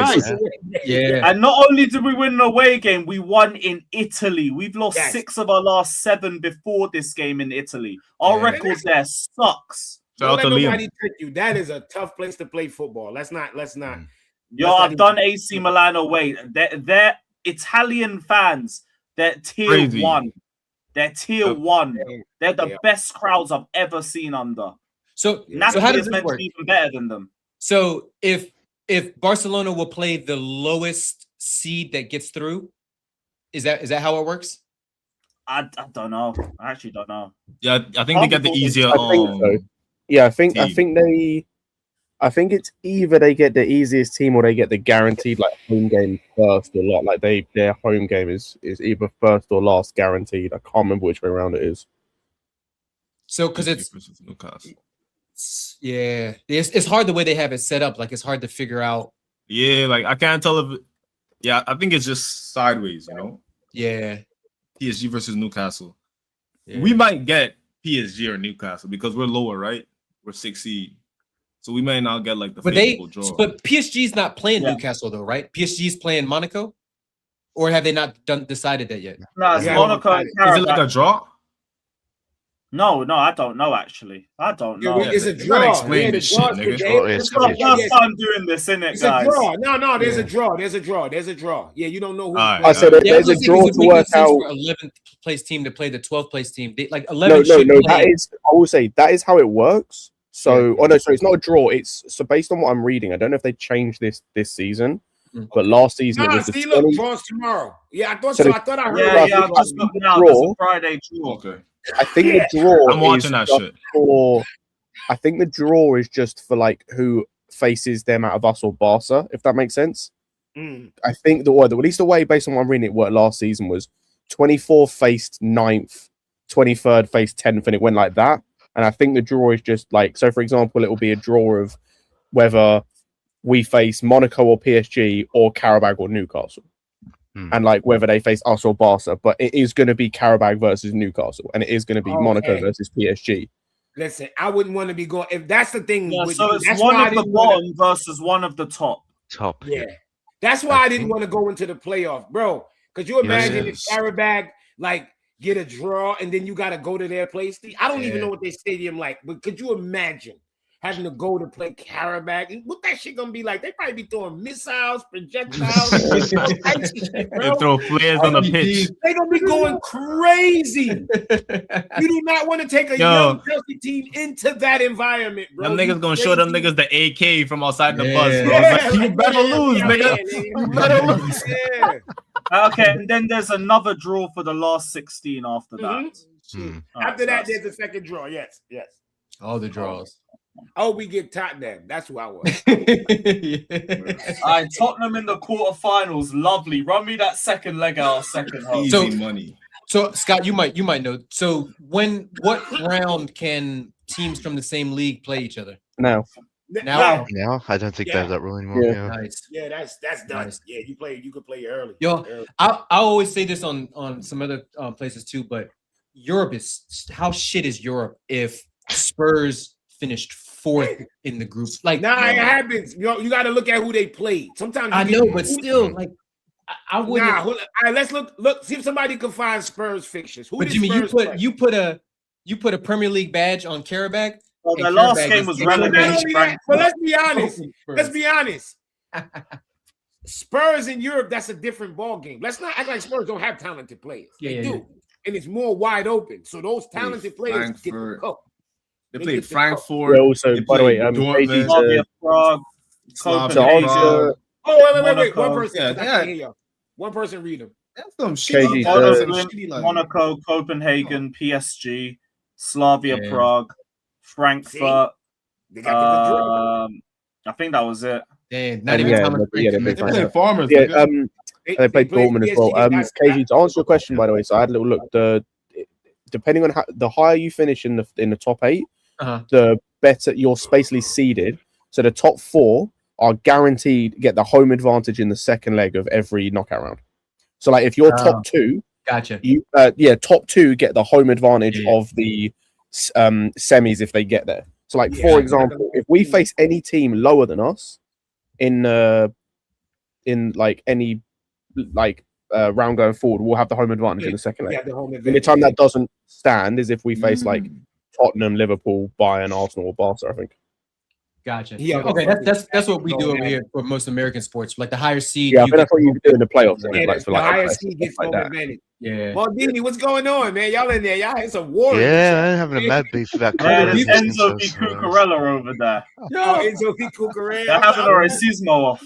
I'm trying to keep up. I'm like, hold up. Maldini and them going out of there. Yeah. There's beef in the chat. Yeah, y'all bugging in the chat, man. Y'all tripping. I want. Give me Tottenham, man. Give me Karabakh. Give me Tottenham. We're not gonna get. If we go past the last 16, we're not getting. You know what? I don't want Liverpool or Tottenham. I don't want Bodo Glimt. I don't want to see Bodo. Yeah, I don't want Bodo Glimt. Fuck that. These motherfuckers. To be fair, KG, you say that by the time they might be losing their striker, the guy that scored the winning goal for them yesterday might be going Norwich. So you never know. Oh shit. Yeah, Norwich are trying to sign their striker. Yo, I've seen Bodo Glimt play like 2.0 Yeah, I've seen him play like 5 times in the last year. Fair enough. Every time I see them play, they cook. Like they're good. Yeah, like they play good, bro. They're fucking good, bro. Yeah. I watched them, but I think most of us saw what they did to City. That was crazy. City, yeah. They bopped City. Then they bopped Atletico. By the way, and then did y'all see Pafus? Pafus, big up, Joey. They wrecked your parlay, KG, didn't they? Yeah. Big up, Yasser. I was like, nah, bro, look at this shit. Yeah, they were like 5 goals yesterday, man. Yeah. I felt good. Cooked. Like, no, that's a clean sheet, man. We got it made us look better. We're like, we held Pafos, then we gave him the clean sheet. Man. Pafus was balling. They said it's too cold in Bodo Glimt. Yeah, you don't want that away game. Yeah, that ain't an away day. I'll be on. Fuck that. They're probably like, did they tell Nordic season too? Yeah, it's a Nordic country, so any of the Arctic circle. Yeah, they're even playing, right, Nathan? Right now? They got it. Yeah. That ain't a place for me, man. We're gonna know a wave vlog to Bodo Glimt. You see my skin, bro? Can't count on you. Nah, bro. You can't count on you for that. Melanie, freeze up in the fucking cold. Can't count me from home. The blacker you are, the colder you get, man. Damn right, man. Fucking I hate these winters, bro. Sometimes we And be it's at work. warm. I in ain't the going morning, warm. right? I want the heat wave. You gotta when you arrive in the morning at the warehouses and shit, you know what I mean? And you gotta sign up and then you gotta get your loads and shit. Yo, it be dudes, white dudes that I work with. Yo, niggas be having on the white. They'll be in the shorts and everything. T-shirt and the shorts, bro. The shorts be killing me, bro. And I got I wish I could do that. fucking Hell no. And Yeah, that's the rugby. You know I'm they've like, done yeah, that yeah. I'm in like, bro, rugby. I gotta get in the car. I'm freezing. Niggas Yeah, but I'm there in 4 layers, shivering like a laughing motherfucker. and shit, bro. It's like, bro, we get it, bro. You don't feel a cold, gang. We get it, bro. Yeah, like that's like, you're laughing now. Wait till it's the heat wave and I'm chilling. Yes. Everyone's complaining about the weather. I'm just sitting there in my room, warm as a motherfucker. Red Love and it them life. burnt up. Like, damn, you alright, fam? You all burnt up over there, man. Man, give me heat any day. Give me heat. Sit back, man. Give me the heat wave. 37, 40 degrees. That's me, man. Yes, sir. I love the heat. Bring it the fuck on. That cool. Yo, listen. I will never trade this weather for anything. I'll tell you that for free. Yeah, you got down. Drink some Maria, nephew, Lewis. Yeah. Drink some rum when you call, man. You don't want no rain nephew. You don't. Hey, Trust me, I won't remember the next 12 hours. You know, I actually used to drink. I didn't drink Ray enough. I used to drink rum bar, bro. Oh yeah. Hey, that's more terrible. Rum yeah, bar. I got some downstairs. I always keep a bottle of Ray nephew in the house just in case my non-Jamaican friends and family come through. Yeah, I keep a mag. And they talk trash. Yeah, I'm like, oh really? You want something? That's what you need that rum bar for. Yo, that rum bar, that shit will sit you down. You know what I keep rum bar for?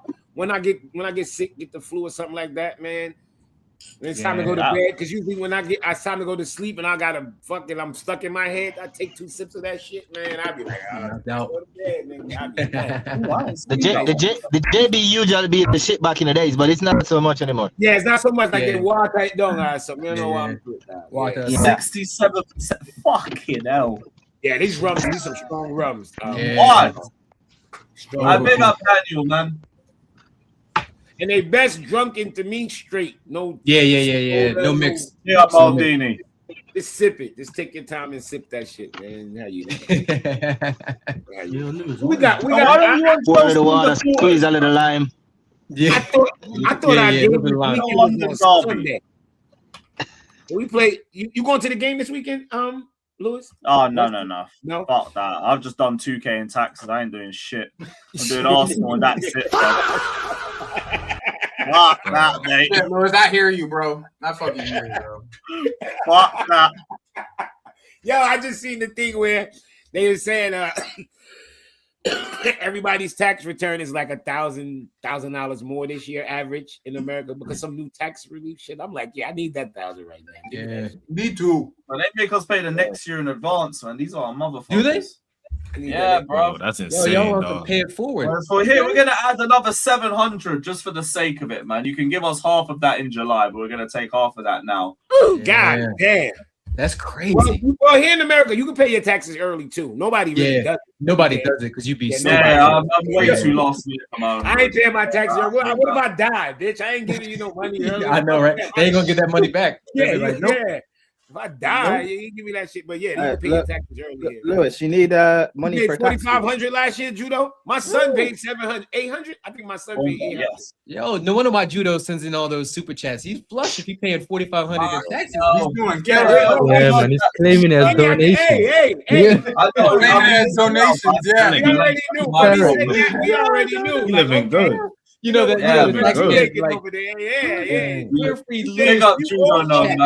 Claiming that shit is donations. Yeah, they're gonna the US gonna add the tax bill on the Lewis's UK tax bill. This is why Why I do away days, I'm getting hotels and all that. Give me my expense. Hey, Lewis, man, you got to register as a charity. You know Register as a charity, yo. The Society of Carefree Lewis G.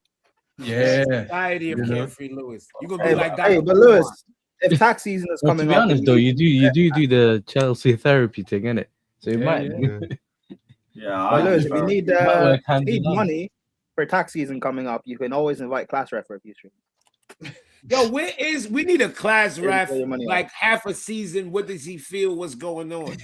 He was here. This dude. We talk about him. He pops up for the next few episodes. And Lewis, y'all bring up class ref. He's just gonna pop up. Yeah, man. We need a class ref mid-season review. Yeah, I used to imitate his voice, but I haven't heard him in so long. I can't do it. I got to hear him. You try to speak him into existence like that motherfucker's just gonna pop up out of nowhere. I remember one day I was so locked in with the Clasher voice, man. People in the chat was like, "Yo, Clasher's here." I was like, "Yo, I don't know."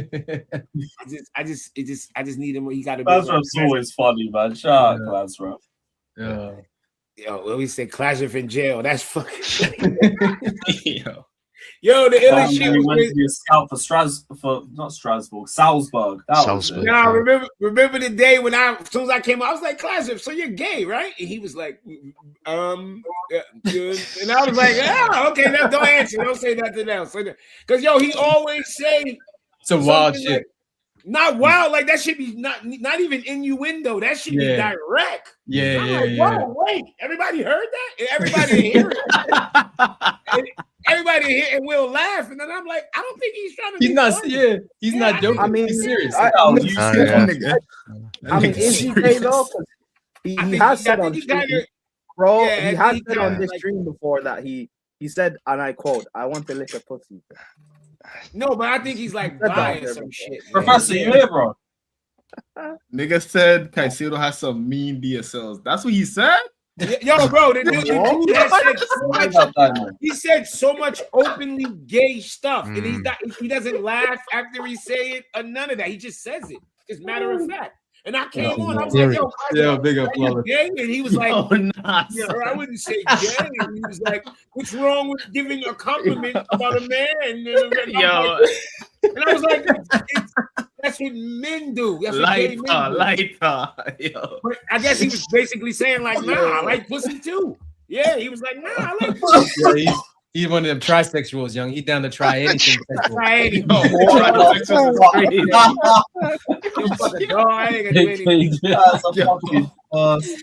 That's crazy. Bro, listen, human beings, nigga. Somebody one time sent me on WhatsApp a white boy fucking a snake. I didn't know a snake had a vagina. Oh, what? I didn't know a snake had a vagina. This nigga was demonetized. What? Listen, bro. Listen. Just know that dark. things you never knew existed. Listen, man, I think something's wrong with Chelsea. Anything walking this face of the earth, the white man will fuck it. That's how it is. You know what's mad? You know what's mad? I just came from TV. White man somewhere will fuck it, bro. Hey, Jimmy, while you were talking, the song that popped in my head, you know this song? Yeah, make it fun there. That nigga was born in a snake. I was like, how the fuck is this? I was like, when the fuck did snakes get vaginas? I googled it, and that shit was like, yes, the snake has. I said, God, that's crazy. This snake, bro. That's the kind of question you need to Google on a VPN. Like, you don't want that shit. You don't want that shit in your history. Yeah, put that shit on the VPN. Bro. Put your incognito tab up. Oh shit. I'm telling you, man, it's fucking real, man. Shit. I big up Valencia. Man. How about that? He says Cucurella can't run with the ball, but he's a top defender. I just think he's kind of just like been overplayed.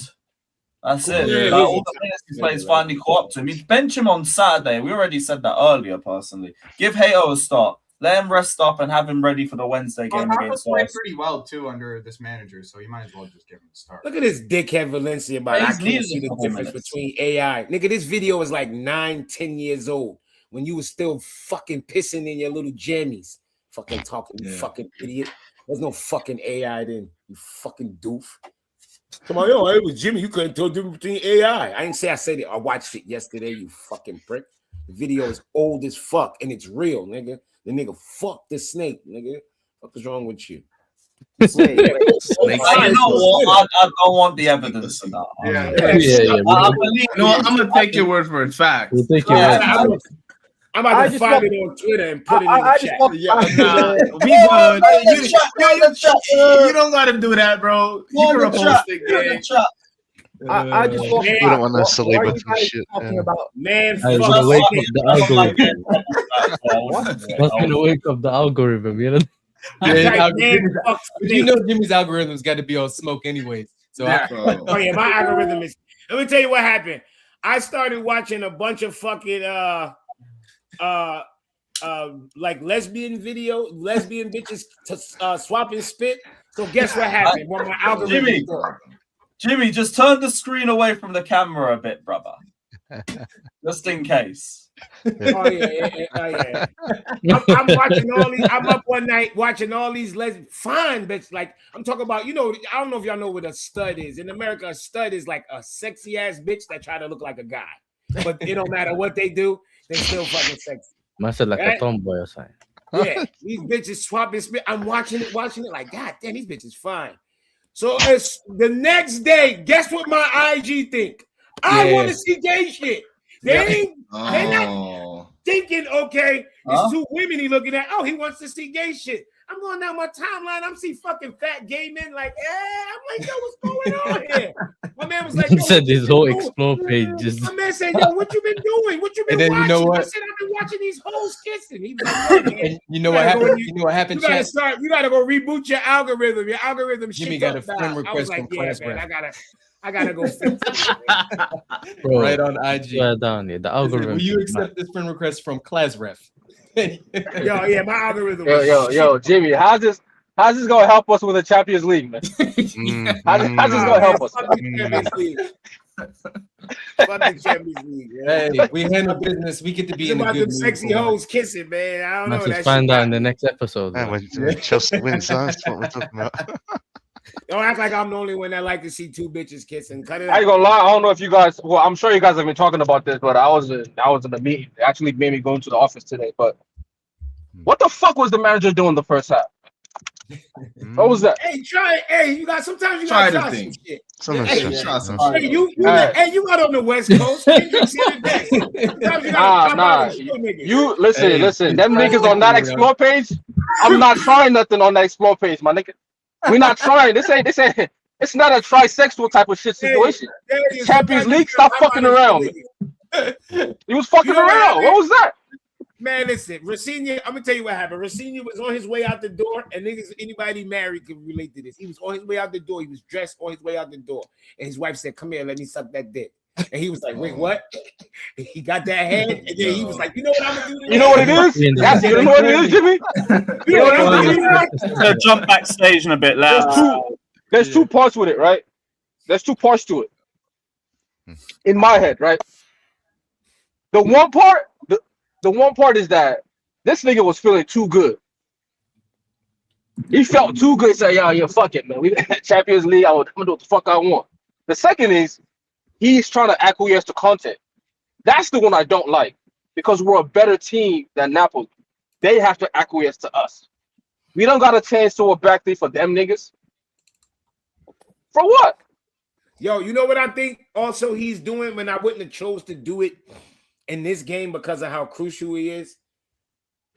These men, because we don't have no practice times, and I think because of the little leeway and the little shit he might try little shit.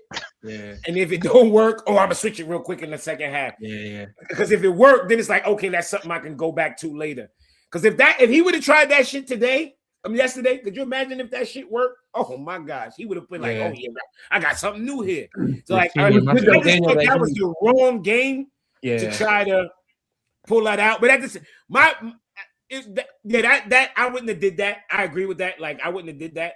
But at the same time, we still got let down by individual. Like this individual needs to be shot in the face. Like, you know what it is, Jimmy? This is where we always disagree, right? First of all, Fofana was dog shit all around. Nobody disagrees with that. Nobody disagrees. The biggest part for me was his positioning, right? And my thing is that just because a player isn't that good, you don't got to make it harder for him, right? I've said this about Gusto. Gusto inverting, playing 10, all that. His brain is too small to do that. Now you're making him look worse than he actually is, right? So Fofana That's a nice way of cannot. saying somebody dumb, yeah. Without saying No, I'm dumb. just saying you gotta be honest sometimes, Jimmy. You gotta tell niggas this nigga brain too small. Let him play what he doing. He can't do that's big brain shit, right? So when you're doing that, you make them even look worse. Fofana is okay as a center back in a 2. Now he's gonna be the lone center back in the middle of a 3. Come on. See what I'm saying? Like now you okay. Now you're doing too much. Like it's like David Luiz, right? We had to put David Luiz in the middle of a 3 with 2 great one-on-one defenders next to him for him to work. Right? Imagine these new managers in these days will put David. Let's put David Luiz as the lone center back with fullbacks next to him. Are you stupid? He will die. He'll die. Yeah, he will die if you do that. Well, I guess you know what? He played for Fofana there. He learned, and I hope he never do that shit again. Never do it again, bro. That's all I'm saying. It's so crazy. All he had to do was watch Maresca interview after Caldwell get hurt. Remember? Maresca played them niggas. He was like, remember, I put Fofana there in the middle. Remember? Worst game of season. He said that shit. No, Fofana can't even, Fofana can't even play off the left. Yo, that's the whole thing. When Maresca was trying to figure out who's going to play off the left. He put him there. He said, no, Chalobah, you go there. Yeah, you know what I'm saying? Like, so to look at that kind of player and say, you know what? I'm going to put you in the middle of a back 3 without other. They say that. Come on, man. Yo, I thought when we did it, I think KG will remember. I was like, yo, maybe Reece James is going to be in the middle. Yeah, that's what I thought at first. I thought that too. Yeah, I was like, maybe Reece James. I didn't like it, but I thought that. I said, okay, maybe Reece is in the middle. Okay, so this is what we're gonna do. So he would join the attack. No, it was for fun. I said, big God. When Hoyland was dragging him to the left hand channel, I said, Change. That nigga that spent him. Hoyland was winning every duel in the first half. Every single fucking duel. He got spent by a nigga with one leg, one move, one turn. Like, I don't know if y'all ever seen this. It's this roster. You almost tore Fofana ACL, nigga. Right? Like when you I don't even know what his name is. If I don't know your name and you dribbling my players, it's a problem. No, but that's the thing. Like Fofana, look, if there's one thing Fofana doesn't excel at compared to what else he's good at, it's his passing in general. I don't think he's a very But we're not even talking about that. No, but I'm just saying in general, as a for me to be a competent centre back, you have to be good at passing. That's one thing. Most competent centre backs are there because their ball playing is beneficial to the team, but they may lack in some for example, like defending wide areas or channels or whatever. So that's why you play someone that's centre back in the back 3. Fofana excels at defending channels, but he can't pass out of the back for shit. Nah, he can't. He can carry the ball, he can't pass. And he can't read the game. So that's why if you're gonna play him in a back 3, the only reasonable position to play him in is on the right of a back 3. Or you can play him in a 2. Well, sometimes, coach, I guess he needed to see it for himself. Yeah, maybe he just wants to see for himself, innit? No, but the good thing about that, though, the good thing about that, though, is that Rosinho saw his mistake and realized, this is a car crash, and immediately was like, no, fuck this, we're not doing this anymore. And, obviously he brought on Palmer, which is the best thing he could have done. He brought on Trev later on. And you know what? Right. As much as I fuck with Maresca would have waited till like the 78th, 65th minute to make those changes. But when he makes his mistakes, he waits too long. That's what I'm trying to say. We would have saw Hato out there with Fofana. I think Maresca was also proactive, but the thing is with Rosinho, my thing is like I don't know. I feel like he was trying to experiment with a Champions League game in a very crucial Champions League game. Yeah, that's what I just said. It was the wrong time to do that shit. Hell yeah. It was the wrong time, but in the grand scheme of things, he got the win. He recognized his fuck up, and he just, made changes, altered the game. And they weren't always like Napoli fan before. No, but that's the thing. Like, I can't lie. There's been a few people on Twitter complaining about how, the performances against specifically back opposition hasn't been that convincing and low blocks and all that shit. Well, I hate to break it to the tacticals, but majority of the time when you play teams who are disciplined and well organized and defend deep, you're going to have to rely on individual quality. It's not like a whole tactical masterclass where you know.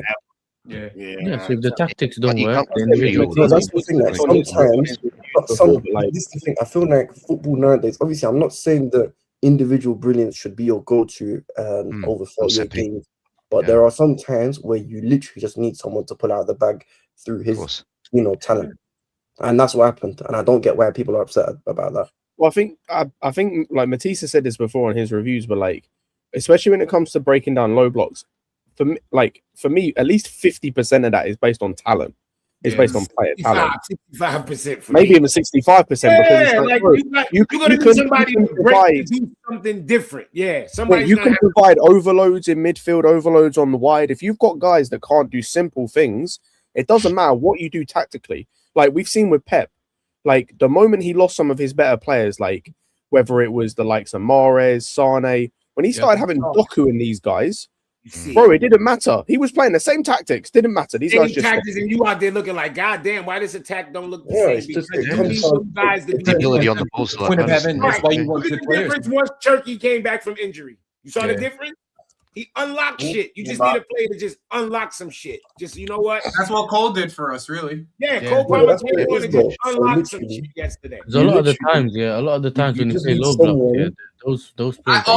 We also have to talk about the player who won man of the match, in my opinion. Like, I think we have to have a little bit more of a conversation on that because, like, in these moments when we've had these struggles, a lot of the times we create chances, but we're not clinical. Yeah. Okay. Yep. Like that's the reality. It's not that we don't create the chances to be able to score. It's we're not clinical enough to be able to put these dudes away. We're just plain and simple. It's consistently that. In my opinion, we do not finish these dudes off. We do not finish teams off. Yeah. And like yesterday, Joao Pedro for the first half, he was in and out of the game. His hold up play was good, but in the moments where he wants to shoot, we all see it. He can shoot, man. He can shoot. He can shoot. So like that's the difference, in my opinion. Like that's the difference between what we have now and last year, in my opinion. Oh no, it's like the kid, when this kid wants to shoot, it's going side netting nearly every freaking time. Yeah. When it was last year when we were struggling to break down low blocks, we had players who were shooting and they were just missing. Yeah. For a good Enzo Fernandez. Players, because it was just more than one. It was more than one. Okay. Yeah. It's not just Enzo, not just Jackson. It was more than one. Like Timmy's coming is wild. All I want is I just want the energy to be similar to the way that it was when Jackson was scoring. I just want that energy to be similar because some you know what, Joey, I love as good as the equalizer was, because I mean that was just a ridiculous hit.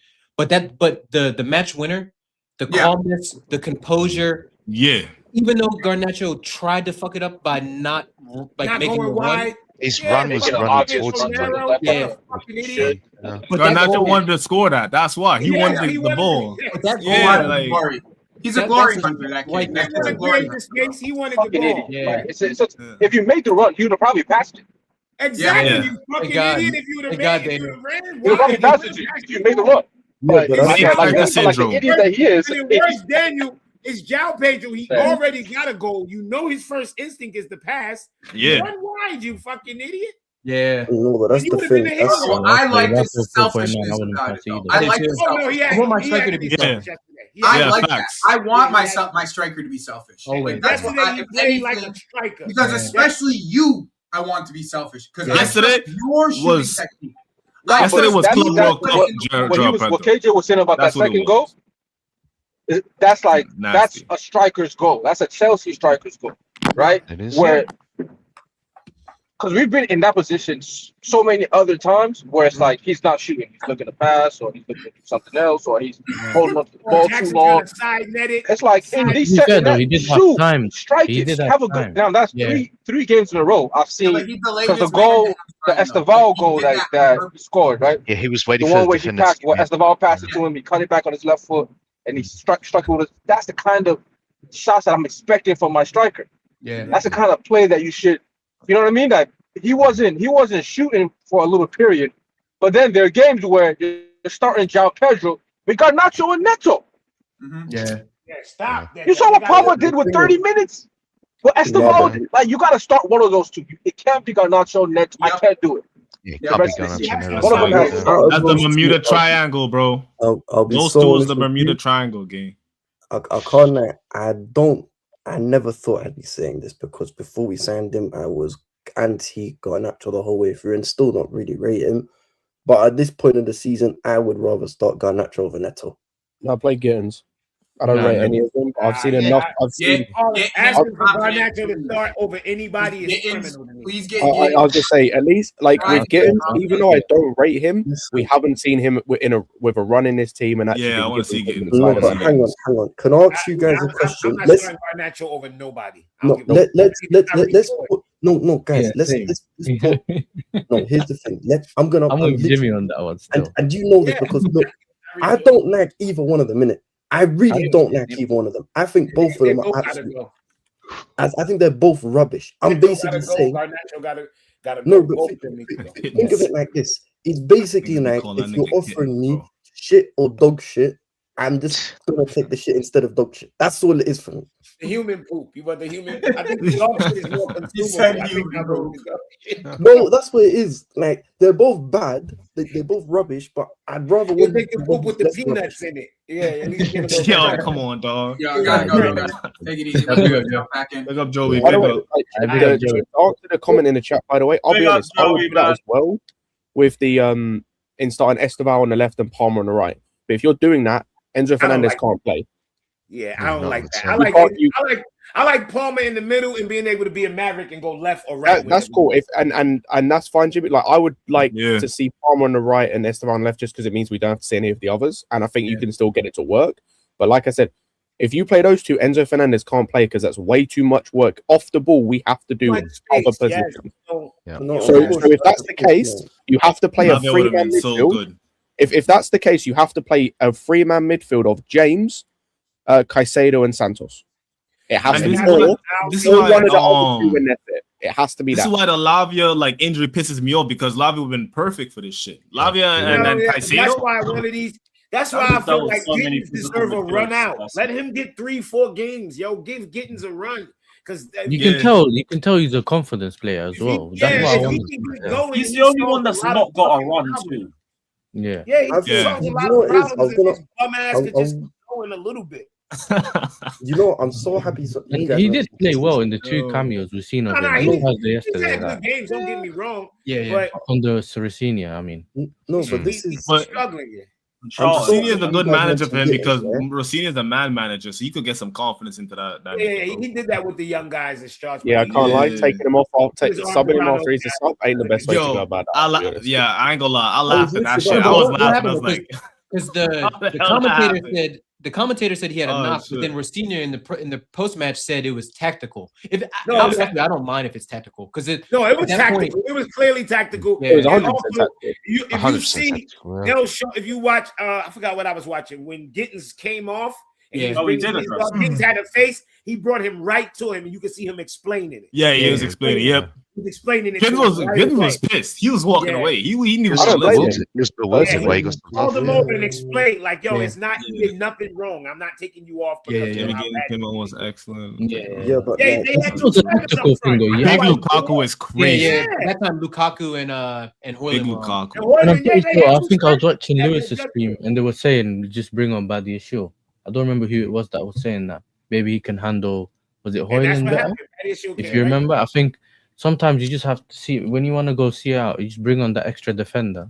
And whoever takes that risk, you know what I'm saying? Whoever you think you could take off, you just take off, whether it's one of the wingers, whether it's one of the strikers. It just depends on what can happen if you do concede, innit? Or you can still keep your shape. I don't think Garnacho and that was already on. So you just thought you'd take one of them off. Because so we had made so many not like for like changes, like we were just throwing attackers on, so I was fine with it. Like whatever you need to do to see out the game, and you I'm calm. I found it weird, but I kind of got why it happened. This happening. Yeah, my thing was we're through, innit? I didn't care who got taken off. Who got You could have taken off Palmer, and I wouldn't have been mad in that situation. The easiest way he can get Gittins right back on his good side, my nigga, is just start him. Start him next game. Nobody would be mad if he start. Nobody could be mad if he start. Neto can't be mad if he don't start next game. Even though Neto probably should have had an assist. He should have had an assist because Joao Pedro should have buried that. When Gittins comes on, he got to finish his chances. I'll be honest, I don't think he should have buried that header. That was finish your chances, bro. No, it was not overhit. Y'all got to stop with these biases against Neto. That should have been a goal, bro. Yeah. That shit was perfect. It was right on spot. He jumped too late. Joao Pedro jumped too early. It was on him. That's his header. He's heading it away because his timing is off. That was a perfect cross, bro. Yeah. No, Joao Pedro. All you had to do was head that shit down, and it was going in there. It was a perfect cross. No, what? Head that down. But he still wasn't good though. Like that don't change that he wasn't good, and that don't change that. But that's the only quality that he's somewhat decent at his crossing Jimmy, as well. you know what? I'm so happy about. I'm so happy that finally the Chelsea fan base have woken up to how rubbish Pedro Neto is. And it's not you and me both, Abs. You and me both, brother. I'm mad that he's still playing so rubbish. I don't get enjoyment out of players playing ass. Yeah. No. I'm not saying I'm happy.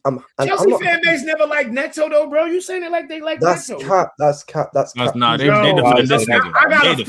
I got a community, so I don't know what you going off of. You go off of Twitter. I'm going off of my community. I got 4,000. He had a good purple patch in the Club World Cup. None of them like Neto. I'm going off of what I see online. Neto gets William level hate. Nobody likes Neto, bro. I don't know what you talking about. But William was a much better player than Neto. Yeah, from what I see, we got influenced by Jimmy. As a community, we got influenced. Nobody likes Neto. That's why when he had fucking like 9 G&A and all our other wingos had 1 and they shitting on Neto, that's when I started defending him. Because you can't be shitting on the nigga that got 9 G&A and everybody else got 2 combined. Like that don't make sense to me. Yeah, I ain't gotta defend. I don't defend anybody that don't need it. He's ass. He's been ass. He's just a bad fit. But I've always said if it's up to me, he's not my starting winger. Yeah. He's not my starting winger. But when he's the best of what you got, he's the best of what the fuck you got. What we all gonna tell me? Take Neto off and bring on Garnacho. Are you crazy, nigga? I'm starting Neto over Garnacho every day. Yeah, I don't even say his name no more, blood. His number. I can't number 49. It depends how he performs, isn't it? So it's at 49. Yeah. If he has a stinker, what is it? 4.9, then he goes down to 0.49. Yeah, Neto ain't locking off. He ain't locking off back post. You never gonna see him jogging and walking. You ain't gonna see that. You ain't gonna see that. He's like the Gallagher of the wingers, nigga. You ain't gonna see that. I can't lie. We have done this. Great thing that died since Arsenal. When I was watching Ben White consistently overlap and 2v1 against Cucurella while Neto was jogging, that work rate thing died. Yeah, one game don't make something die. Y'all be bugging. You was the same yesterday. What do you mean? You was the same yesterday. Wild crazy to say Neto doesn't have work rate. Like that shit is tracked. We all know this, right? Only thing Neto does is same yesterday. So what do you mean it's one game? Is it exact same yesterday? Listen. Yo, you can diss him. I have no problem, but just don't lie. Don't say he don't have work rate. That's just a lie. To say Neto don't have work rate is just he has work rate, but that's his best quality, and that's why I don't fuck with it. No, it is quality work rate. You're lying. You're lying if you're saying Neto don't have quality work rate when it's the 90th minute. No, I didn't say he has quality work rate. This is what I said. Listen to what I said. What I said is that's his best quality. And that's why I don't fuck with it. That's his best quality. Like nigga, how it's like what you said about Reece James, right? Because Reece James is our favorite player because he's good at what he does first, right? He's a great defender first. If you're an attacker and your best quality is defense or helping out on defense, why the fuck are you at Chelsea, gang?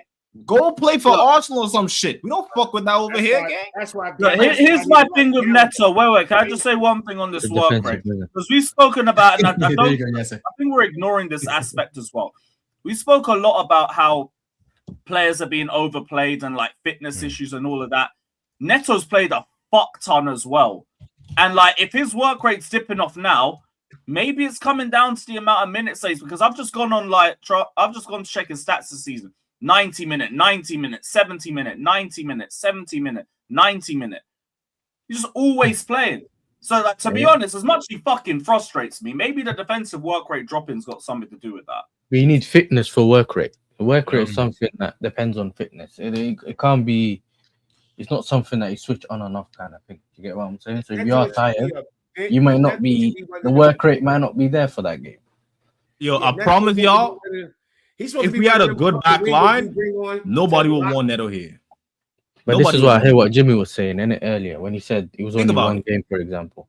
If we had a reliable back line, everybody would want better attackers. Gangster. I don't even care about having a better back line. I still don't want Neto. Like, I don't need a better back line. Not want Neto. The back line could be worse, and I still don't want that in. You can take him, Garnacho. I think he was just a bad. He was always going to be a bad fit for a team that wants to play on the front foot. He needs space. Like when he was at his best at Wolves, it was all counterattacks because the other team were allowed. They were always on the front foot. So everything he could do, he could see the field in front of him, and he could just run. And you simplified his decision making, right? That's great. Thank you. But that's also what happened against the game against Wolves. That's why when y'all see when he got a breakaway, you see him kick and run that shit, you get the best Neto. When he goes and he cuts back, you know, fake pump. Oh my gosh, what do I do? What do I do? It's not his game. Like they go and get us. We went from Michael Olise to Pedro Neto. You can pivot from Olise, but your pivot gotta be a player that's like Olise. They pivoted to a transitional player. And then the worst part is he don't even do what he used to do at Wolves. He's not even decisive on the ball. So man trying to say why we don't use his strengths. What is his strengths now on the ball? What are his strengths anymore? It's the same thing. Like that's why Garnacho is such a bad signing. We play possession-based football. Garnacho's not a possession-based player. Why do we have him? Giddens he just got a confidence problem. But that dude right there is not a possession place. He can't dribble and he has a bad first touch. Did anybody see that ball that went 90 miles in the air yesterday and when it came down, Giddens controlled it? Or right on the right side? Dead on his foot. Dead on his foot. But that was crazy. But Savić did that too yesterday, and Joao Pedro did that too. But Jimmy, you know what it is? If you say that, they'll say to you, you just what's it called? You blazed in the dead wingers. Because remember, a lot of the times they've grouped the wingers together. It's Garnacho and Giddens. Giddens has a confidence problem. When you watch Giddens, you see every talent. And then he gets the ball and like go. Like somebody came. He thinks too much. He thinks too much sometimes. He got the ball, had one-on-one. He passed it to Cucurella. Cucurella gave that shit right back and said, go. Take him on. Like, it's a confidence thing. And Garnacho and Neto, their fucking talent is not the same. It's not. That ball was 900 feet in the air. That shit came down. Giddens went, boop. I said, man, if that was Neto, that shit would have flew all the way over there. Don't even get me started with Garnacho. Who knows? But you know why though, Jimmy? They run before they think. You see those three other wingers, they just run and then they want to decide. You know what else? I busted Garnacho, Esteval, Gusto. Who else does it? And Enzo. If the pass is coming to them and it's coming up short, they do not go and get it. I do don't know. Have a good one, man. Big up to the Gusto did that yesterday. Gusto did that yesterday. Jimmy, Gusto's the worst at it, bro. He does that. Gusto did that shit yesterday, bro. But Esteval does it too. So the manager has to get that shit out of their system. Go and get the fucking ball. Only time these dudes get stuck in is if the ball going towards goal. Now everybody want to get stuck in. I got a chance to score. Bro, you got to get stuck in all the time. Garnacho pulls out all the time. When he don't want to battle, Esteval, what he does, he'll flop over and grab his back and look over. Like you're not getting that foul. VAR review, Nathan. Yeah. I've noticed that. You're right, Jimmy. You know what it is as well? It's the runs. Like, you know when someone has the ball, Enzo has the ball, you don't always see people making runs, and then they automatically go back anyway. Do you get what I'm saying? Even the wingers, Giddens gets the ball, there's no movement, so they just keep recycling it back. And I'm thinking, and a lot of the times when we do score, it's because someone's made a move. Whether it's Palmer with a little brilliant or Joao Pedro kept going that. Gittins has this. I know everybody's seen it. Yo, he has this whip of a pass that he puts back post. Yo, his crossing is good. His crossing is never great. run. When he whips it, you be like, yo, go. This ain't that Garnacho hit and pray shit. This shit is on point. This is on the money. That shit is a laser. Listen, the Garnacho thing's just a Bismillah, blood. You get me? Just cross it. Inshallah. The Inshallah thing, blood. You know? I be like, yo, run. Like, I be like, yo, killing the Gittins on that. Run that back post, man. Run that fucking back Facts. post. That's a good point. Sometimes he even tries to get Esteval, bro. When no one's paying attention, he tries to get to Esteval. Like, I'm like, yo, this even is sometimes Esteval likes to get it wide and bring it in. He don't run that back post a lot neither. Yeah, he'll run the back post when it's transition. He'll run that back post, but when the ball get a little stagnant and he about to whip in that, that's why he gets hesitant sometimes. You know what it is? I think it's just a chemistry thing. Like, because he doesn't play a lot. Yeah, they don't understand what he's trying to do. But when they start to understand that, watch him get hella assists over that shit. Yeah, that shit. They gotta know that. Yo, he's looking to whip that shit back post. But to be honest with you, that's one of the only things that Garnacho is good at is making. Like, he might fuck it up when he gets there. Oh yeah, he's gonna fuck it up. He makes a run. But he'll make that run. That nigga's a goal feed. He's a goal feed, nigga. He's gonna make every run, nigga. But we also gotta play it. We gotta play it more because remember last year, the back end of last year when Cucurella was our lead scorer, he was box crashing and we were finding him. He was just a we were finding him on those, and we've got the guys that can, especially when Reece is in there, right? Big up, Sheik, man. Big up, bro. Big up, G. That right to left, Go ahead. I know this is slightly off topic, but this is a combo of hanging with some of my guys earlier. You see that first Joao Pedro goal? Do you reckon that's our goal of the season so far? Yo, that shit was crazy. Gittins Wolves. Yeah. That was crazy. That was crazy. For this me, one meant more though. This one meant no backlift, you know. I don't give a fuck what it meant. I don't care about goal of the month. It'll be goal of the month. No, but you know what it is? I'll tell you not why. For me, it's between two. It's between the Joao Pedro one and the Reece James one. Should too. No. It's between that and Reece's goal against Newcastle. It's between those two, isn't it, for me? Oh, the free kick?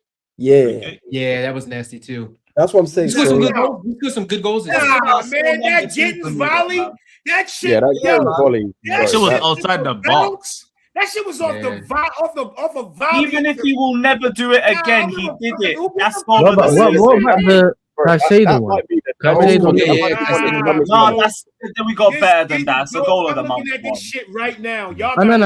I think the Gittins one is the best one. Yeah, out of all of them. I'm just giving contenders. Yeah, it deserves to be up there. It should be up with goal of the season. Yeah. Because it was outside of the right boot too, right? For Gittins. I mean, the Pedro Newcastle goal was fire too. A little bit too. No, the Pedro Newcastle goal for me. I'll be honest with you. If you're talking about just quality. Thanks for reminding about the Gittins one. It's one of 3. Actually, 4. Someone said Caicedo versus Liverpool. We got a good goal of the season, right? What about that Esteval goal, bro? That was weak foot, gang. That's what I'm saying. So that's second for me. I hear it, but that Gittins goal is different, goal, bro. Like, look at the distance of the shot. Right foot outside the foot. Trevoh, the goalkeeper frozen. It's still a game winner. Bro, you know what? The goalkeeper's frozen. Said booty media in the comments. You're gonna take a touch. If I'm being honest, the Joao Pedro first one is top 2. For me, it's top 2. That Joao Pedro one is. My reaction to it. For me, it's Esteval and Gittins. I hear it. Bro, but the thing is, that shit was like a flashback. KG, you see what I did when the I backed up and ran into the wall. I ran into my wall and shit. No, but Jimmy, like boom. Like, the first Joao Pedro one. You see, there's some goals which I reacted to differently. Seen the Hato one. I know, but the thing is, the Hato one's good. Hato was I didn't even know that was a goal. The Hato volley, because nobody moved. So I was like, did that go in? I was like, did that? And he didn't really celebrate. That's fair, but that ain't even gonna win goal of the month over Joao Pedro's goal. The Joao Pedro one, the touch with his flick around, to get around the defender, and then first time ban. Like it was one of those goals where like the Esteban goal was nice, but it was like a passage of play, right? Like he was dribbling, and you could be like, all right, something's gonna happen. With Joao Pedro, it was just like, oh shit, you didn't know what's coming. It popped out of nowhere. Yeah, it's definitely that and the Gittins one. Yeah, we scored some good goals this year because Abs mentioned the Joao Pedro goal versus Newcastle where he chested it down and then kind of like did like a Drogba and he didn't chest it down, bro. He headed it down. I was talking. These are the goals I mentioned. I said the Joao Pedro one against Napoli, Reece's free kick against Newcastle. Yeah, and we scored some bangers. We scored some bangers this year. Yeah, there's been a few, but this one for me, I can't lie. The Joao Pedro one, this I know was probably the goal of the season so far. Yeah. Most goals which were bangers, I celebrated or screamed or whatever. This one, I was shell shocked. I didn't even say anything. I was like, Jesus. KG can't do the Joao Pedro celebration. He can't do it. I know. I got a screenshot of that one still. Every time he go to do it, he be like, how do you know? I've seen it on the match reactions. I watched it back to replay when he scored the goal. I didn't even know you jumped out of your seat too. KG jumped out of his seat. Then he was like, how do you do the pass? I'll send it to the group, bro. It's crazy. I got it. KG, I got you, bro. It's goal with that. I jumped out of my seat, bro. I jumped. Yeah, that was a mad stun, bro. That was a madness. That was crazy. Because he hit it with the left foot, but it went back across. Yeah, the left foot. Oh, that was a sick goal. Yo, I know you guys spoke about that Garnacho run. I'm glad he ran that way. Because if he went wide, we're probably not scoring that goal anyway. Yeah, he was passing the ball. No. He made Pedro's mind for him real easy. One way to go. Just shoot. Oh, you're not going to make the run? Okay, and you know where he was? You know where Joao Pedro was, yeah? He can put it across the goalkeeper, which he did, like to the other side. Because there's enough distance to where the goalkeeper doesn't necessarily know where you're going. And he still has to really dive for it. If you're close, he kind of goes like he's very close to the goalie, and he can really step out and get it. Yeah. But from there, he still has to cover his angles. So it was smart what he did, and the strike was sick. The more he shoot, the better we are, man. Yeah, man, I scored all those type of goals in FIFA, man. There's some classic goals. There's some very good goals. Yeah. You know what it is, though? I've been saying it, bro. Man. I've been saying it for the last couple of weeks or months, bro. Like we need to take more risks when we go forward. If someone takes that shot, someone do something because the goalkeeper might carry it. Someone can tap it in. It's to the point where I'd rather somebody put a good shot on goal from like right outside the box or inside the box than one of these overweighted fucking passes out wide, bro. Except for one guy, though. We might have to get Enzo to stop shooting, though. Yeah, Enzo. Bro, he's annoying me. You know? Yeah, we can put a bonus in every time you don't shoot. We'll give you a bonus. Yeah. You know what it is, though? You know what it is, Jimmy? It's the Bournemouth goal. Remember, he scored the Bournemouth goal, and then he tried to do the same thing in the same game. And he messed it up. You know what, though? So that's a trend in modern football, though. Not enough people take shots from outside the box. I'm like, yo, anytime you see you're facing a keeper that's somewhat shaky, yo, I would just send in shots. See how they deal with it. Maybe you get a rebound. Maybe you get a bad carry. You know the stage is low blocks. When you're facing low blocks, the goalkeeper from outside the box, or you have like a maverick or player that sometimes goes through the wall. Remember Hazard did it against West Ham. Yeah. Like sometimes you got to do something unpredictable because the defense always gonna think you're either gonna have to go through us or you're gonna go out wide all the time. They want you to go out wide. They want you to because they got bodies in the box. Exactly. So the problem I have with that though is some of the times a lot of the guys, especially our wingers, they try to come inside to take a shot when the space is not there, and they try to, instead of making a pass into somebody in a better position. Yes. Example, even Enzo yesterday had a chance to play in the ball and he take a shot. When he should have passed the ball because a lot of people was open for the pass inside. So you have to give and take with that. You know what I'm saying? And I heard Jimmy said that earlier. But you got to give and take. You know what I'm saying? And that's how your brain come in. Intelligence. You know what I'm saying? And a lot of the players, everybody wants to score. Nobody wants to be at the end of the pass. That's why Cole Palmer looks better than most. Enzo finds himself in good positions. Like in positions where he gets the shots off, he can get a shot off, but then it's just like, yo, you don't want him. You don't want the ball. Who was next to him yesterday? Was it Gittins? Enzo, Garnacho, Estevao, Pedro Neto, all of them find themselves in good position to make a pass. No. And they delay. And no, I'm talking about yesterday. There was they get me one frustrated. They time he frustrate tried, me, but man. I don't remember who was next to him, and I was like, bro, you should have just passed that. Yeah, That could be the difference Enzo between winning the game or drawing or losing the game. Sometimes. Yeah, he had one shot yesterday where he could have played it quick to Gittins on the left and Gittins and he skied it. And that's the thing too with low blocks is you got to move the ball quick. You got to shift the defense from side to side because you're not going to have much space, and the only way you're going to open up a little space is if you move it quickly. You got to be decisive. You got to be decisive, and that's what make good players, you know what I mean, from the average players. You got to be decisive. You got to be proactive. You know, when you look at Cole Palmer, you find some passes, you be like, "Who the hell is he that?" You know what I'm saying? Because the average person will try to pass it sideways, try to pass it back, and he look at that pass that he gives Joao Pedro. The weight of pass. Enzo end up in that position a lot of times, and he tries to recycle because he wants the ball at his feet. And he was he right wants to behind pass the it so he can defender. receive it back. Yeah, you're right. And he was right behind the defender. The weight of pass on that was almost like that was perfect. You get me? If you overhit it, the goalkeeper can get it. If you underhits it, the defender might be able to get it. Yeah. It kind of spun that defender because the defender thought he'd be able to get to it. Then he realized he couldn't. You know what I'm saying? But you're right. You're right, 100%. Yeah, but that's one of those passes. A lot of people don't make it. People don't make those passes. Yeah. Because you got to have the vision and the execution. If Pedro play that pass, I see you every game. I see you, yes. I told you I sent it. Yeah. Yeah. Oh, shit. Yeah, I didn't know. I was just throwing up gang signs at that point. Crip, blood. Oh my God. Hey, can't be throwing no blood signs out. I know, right? Listen, it's his channel, blood. You know that? I know, right? Hey. No, that wasn't me. That was AI. No, but you know what? No, I'm so happy about. I'm so happy. Try explaining that to YouTube, blood. You know what I'm saying? Do that way. No, I'm so happy that Palmer was the one who brought us back into the game purely because he's been getting a lot of. No, do you know what it is? Because it's as if people have questioning his talent. They have amnesia. They have amnesia, my brother. They have amnesia when it comes to Palmer's quality and what he can do with football and all that shit. So for me, the fact that he came on and showed everyone this is who I am. At 50%, by the way. Yeah. Because he looked so out of it in that second half, and he still pulled 2 assists. It was beautiful. It was beautiful. And look, he's But this is what I rate players that don't necessarily need pace to do things. Yeah. No. So right now you can tell he's not necessarily 100%, but his passing's good. He can shoot and all that. So he can still offer you something on the pitch, even though it's not. And he's a threat.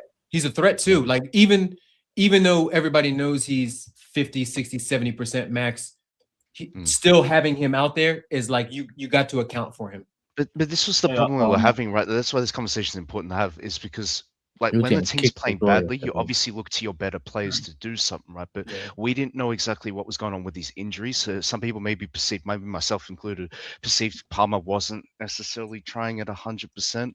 And it's like, that's when the criticism came, and then people were like, oh, well, now you're like jumping on Cole Palmer for no reason. It's like, well, when you showed us levels, like obviously my standards for players like that is going to be obviously high. But with Cole's case, it's the injury that's really messing with him. But like the other players, whether it's Cucurella, whether it's Enzo, whether it's Caicedo, right?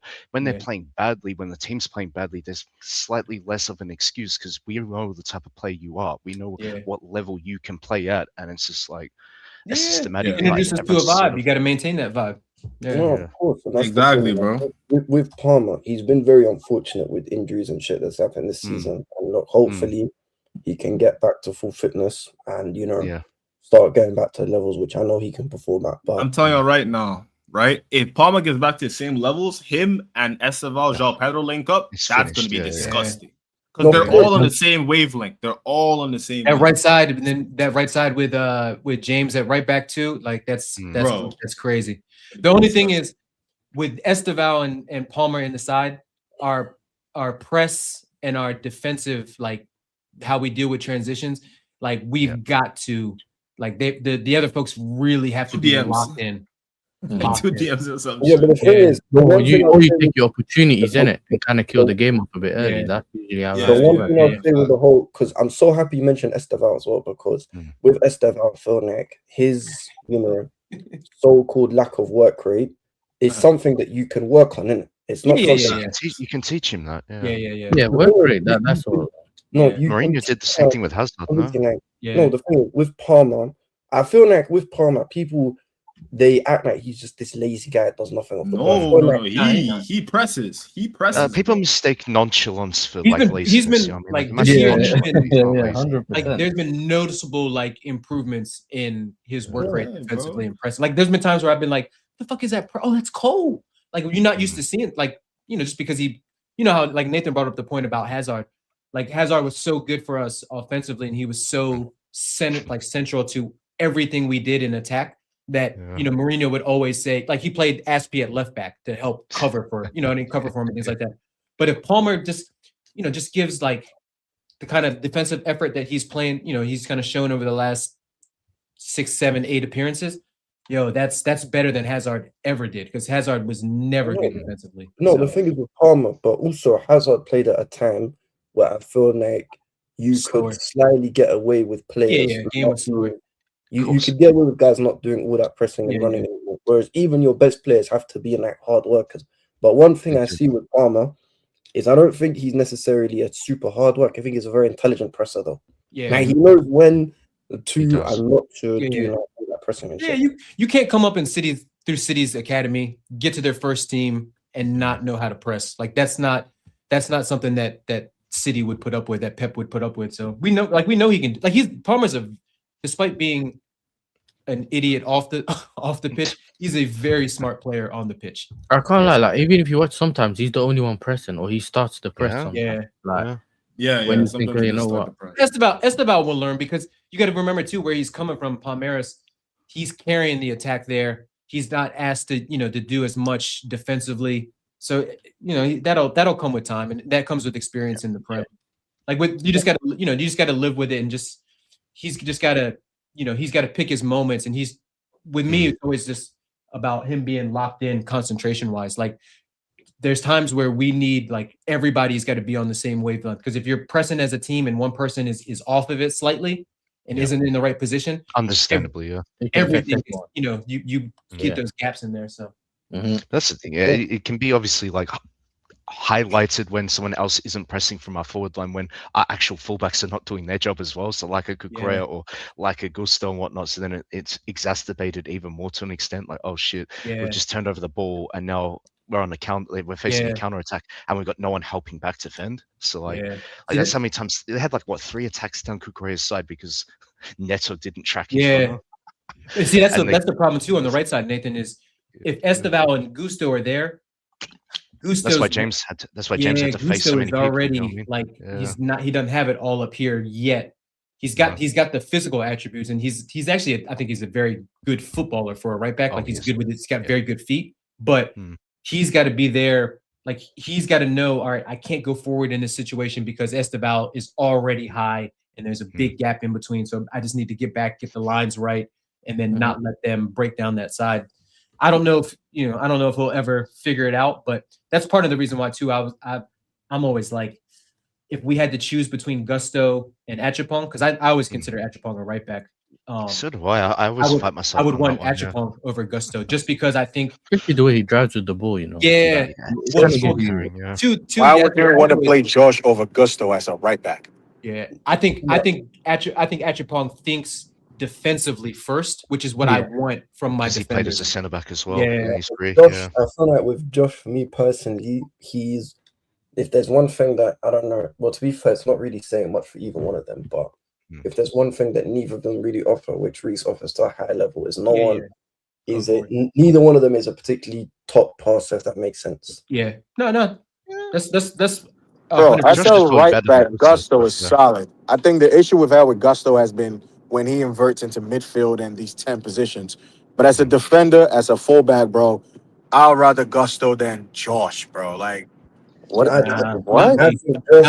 Gusto is terrible on the back post. He falls asleep all the time. Don't get me wrong. I'm not crashing it on Gusto, because I think there's a good player in there.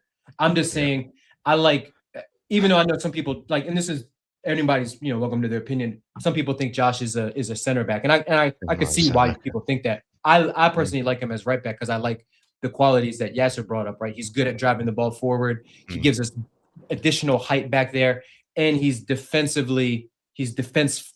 first as opposed to going forward. I think we have enough going forward that I wouldn't want him overlapping. But if you're going to build up with like a back three that Maresca kind of liked to, and then Rosinha showed yesterday, having him as like your right-sided center back in a back three and build up, I like that because he's athletic enough to cover the pitch. I think he's a better athlete than Gusto. That's just my personal opinion. I just need decision making. Gusto, like people say, like Gusto can attack better, but Like does I he get really it. though? Like, Like I think he Josh gets to his head. defensively is decent, but as a fullback, as a right back, it's Gusto for me all day, bro. Defensively, he's good. Offensively, he gives you quality as well. I'm sorry. Just that's just. What does he do attacking wise? What does he do? He's not a great crosser, and he's not terrible. Yeah, but he's a better crosser than Josh. I'll give you that. He's a better crosser than Josh. I'll give you that. He's a better fullback than You Josh. got a bit of an echo. I think you got the stream on in the background. Yeah, I'm just challenging the whole Gusto being decisive in the final third. I think it gets to his head. Like he forgets he's a defender first and foremost, and then like when he's in the left half space, or right half space, he just tries taking shots that are not on. He maybe overhits a pass like across whatever, doesn't go to nobody. Like he don't have the IQ like that to do that. So that's why I'm not really saying. I know this is a bit more expensive than Josh. So I hear that, but Josh much more higher potential. But I see like elements of Tino Livramento's game in Josh. To be honest, like obviously the way he carries the ball. Obviously Tino was like much more advanced in his game. Obviously, just times he played for us and all that, Newcastle. But Josh has the potential to be a fullback. But I can see why he plays centre back too. Height, and he apparently, I didn't know this, but he started off as a centre back in his youth as well. So I kind of see why. He doesn't. No, Josh who are you talking about? Josh is a centre back. Josh versus Gusto at like right back potentially. And the thing is, I want to see what Rosinha does with Josh because I feel like one thing that, and I don't necessarily think it's a Maresca problem. I think it's just the club in general. I feel like we've not really. You can't talk about like player development and all that shit, but I feel like guys like Gittins, Josh, and what's his name, and Hatto get poverty minutes pretty much for the most part. And I feel like Josh, out of all of them, is the one who's most deserving of minutes from those three, if you wanted to pick one. We got two, like West Ham and Wolves are our next two league games, so they all should be getting minutes within that, with Arsenal in between. Yeah, but when you say send a really bad message if they don't.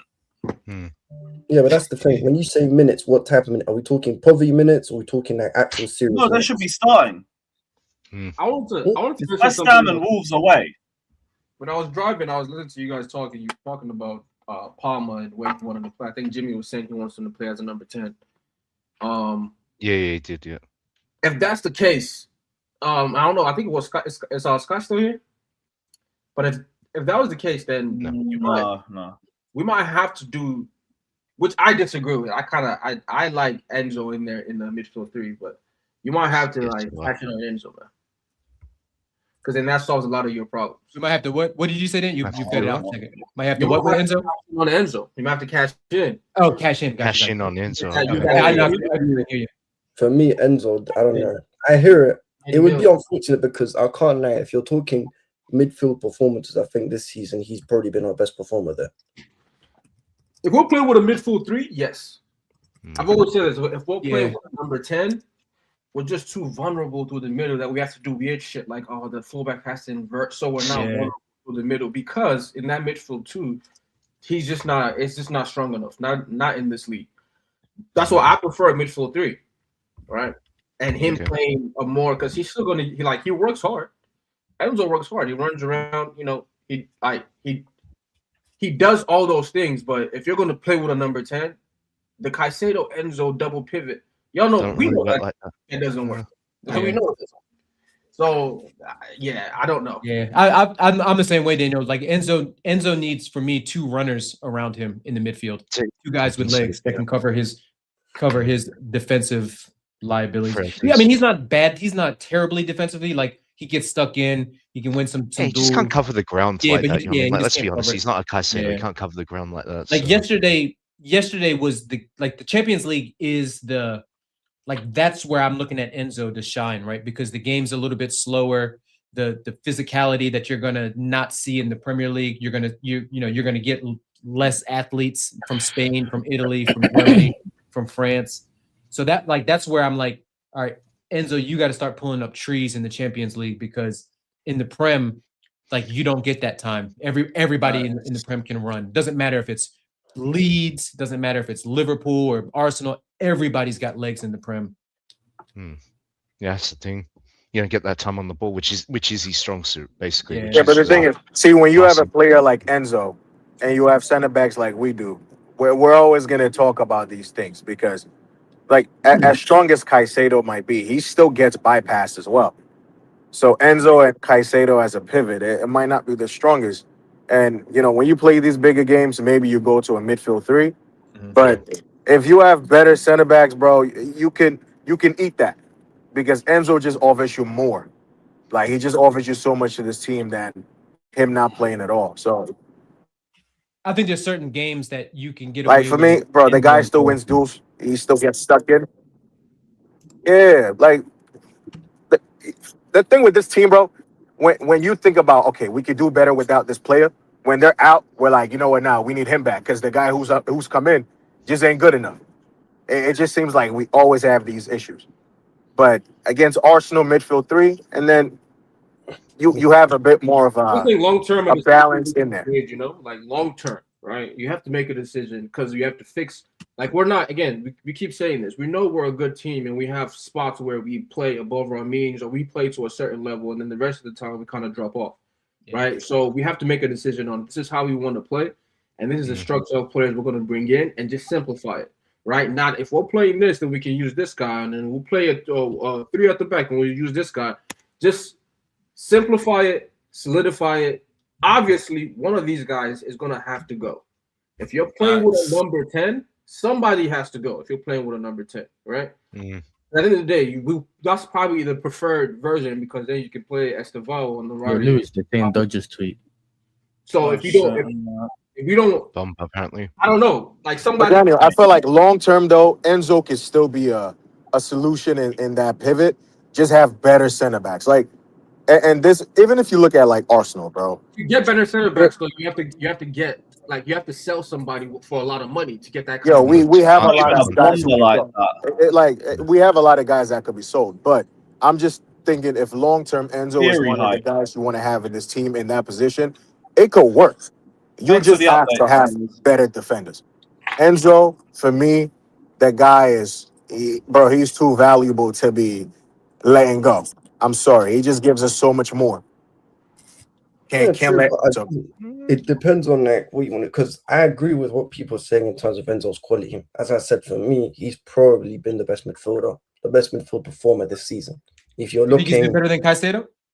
Yeah, yes. Because, and the thing is, let me explain to you my point of view. Even last season, when people were screaming Caicedo, the reason why I agreed when people said Caicedo was better was because I feel like his base level in terms of performances was higher, but I feel like certain games, this is going to sound weird, I feel like Enzo had more standout games, but Caicedo was more consistent, if that makes sense. So that's why I get Caicedo. I think the opposite. Because I think Caicedo's been His Enzo getting goals, and people obviously big up goals and tackles. This season, I think Caicedo's level has dropped a little bit. And Enzo, while he is not, his levels dropped. Yeah, not a lot. I think he hasn't been as good this year as he was last year. For me, if you were to say last season he was a 9 out of 10, this season I'd say he's been a 7 out of 10, because there's been a few stinkers here. That's at 8.5. But then if you look at Enzo, for me, what's happened is he's not been as he will never be as consistent as Caicedo is, because I feel like they have different roles and shit. But I feel like Enzo's had more standout games, and his base level has improved this season as well. And that's why I think he's been the best. I don't know. I can't remember. I've been very frustrated with Enzo this season. Enzo is still very, very inconsistent. He's been I agree there. right? And that's why we think Caicedo's levels dropped this season. Generally. That's why I still want him in my team because he's still clutch. But his level, like his consistency is still poor, and that's where the issue comes in, right? Now, if you're saying, let me sell Enzo and go get Wharton or Anderson, it's neither here nor there for me. And I know people love those guys, and I like them too. But Enzo offers something. Enzo offers something different, right? That's one. But to me, for him to grow and develop in the roles that he's playing at Chelsea, he cannot the defensive responsibility can't be there. When you see Enzo trying to run back and big up side for the membership. It looks nasty. We gotta be honest. It looks bad because he's not. He's not. And good another one. Big up, brother. Sorry, Danny. Big up, bro. Thank you, sir. No, I'm just saying, like you just. Yeah. I just feel like he's a player who's going to get better the older he gets, right? His IQ is going to get better. You know what I mean? His consistency is probably going to get better. Blah blah blah. This season, I've called Enzo. I don't really care about. Well, is this player going to be great in the future? He might be, but is it going to be good enough? Good for your team and for your how you're trying to build? Because membership. Big up to Simon. Say thanks in the chat. Big up, brother. Yeah, I agree, Daniel. Like I don't see. As long as Enzo's here, that confusion of because again, to me, if I develop Estevao is world class, I feel like I'm getting somewhere. It's gonna be like, to me, it's gonna be like us versus Manchester United. Like if we're able to develop certain guys, it's gonna be like us versus them. Then like Arsenal versus us. Right? The more balanced team was always us. The better midfield was always us. The better backline was always us. Well, United competed because in certain areas, their players were the best. If you got a membership from him, give thanks to Sai. Sorry, guys. That's crazy. But yeah. So I don't know. It's hard, bro. I think some people conflate Enzo's impact. Obviously, like when he scores a penalty, obviously it's important that whoever takes the penalty scores it, right? So, like, I'm not taking that away from him, but it's just for me. I've always seen him as like that deep line playmaker type of player, like him. His passing is his best attributes, in my opinion. Not it's like roaming the pitch, trying to box crash and this and that. Yeah. So it's like I want him to be our version of like. Those were his worst games. I want him to be Cruz. Like Cruz wasn't a great athlete. He wasn't great defensively, but he could run games. Big up baller, with his bro. passing. He could run game. His weight of pass was nice. He pop up with an odd goal here and there. Like that's why I'm like when I see Enzo at the top of our goal and assist, playing I'm like it's good because I mean he's getting them obviously, but at the same time I know a lot of those he's scamming and they're overlooking, like they're taking a 5 out of 10 performance or a 6 out of 10 performance and making it a 7 because. But this is why I've been calling him Enzo Fernandes this season. Yeah, scamming. Remember, he's just like there's a lot of games where he's just been anonymous. Yeah, and then or he's been breaking down our attacks or slowing it down. If you big up Valencia, bro. Of course, context is key, right? Like certain opponents we played against had to press this really high up the pitch, so obviously he didn't have as much time on the ball. Then other times he was allowed to be on the ball longer, so he made better decisions. So yes, the context is good. You're 100% correct on that, and I feel like that's big up to Danny as well, bro. Big up, man. That's the context that a lot of people miss out on it. And chat going crazy today. I know, man. Shout out to the gang, man. Big up, my G's. Sorry, no, it's just you know what it is. It's just how much time on the ball do you get, and do you make the most out of it, even if you don't have as much time on the ball. Yeah, you get it. And I think some people confuse the whole Champions League with the league thing. So they see a player do something in the Champions League and think, why is he not doing it in the league? But you notice that a lot of players don't necessarily, especially around the box, you don't always get that time.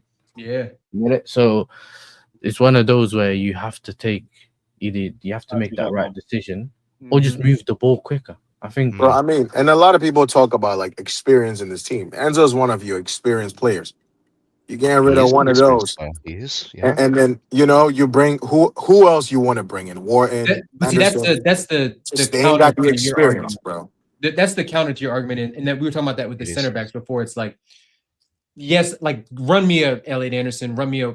I'm not huge on Wharton, as big on Wharton, but run me Anderson.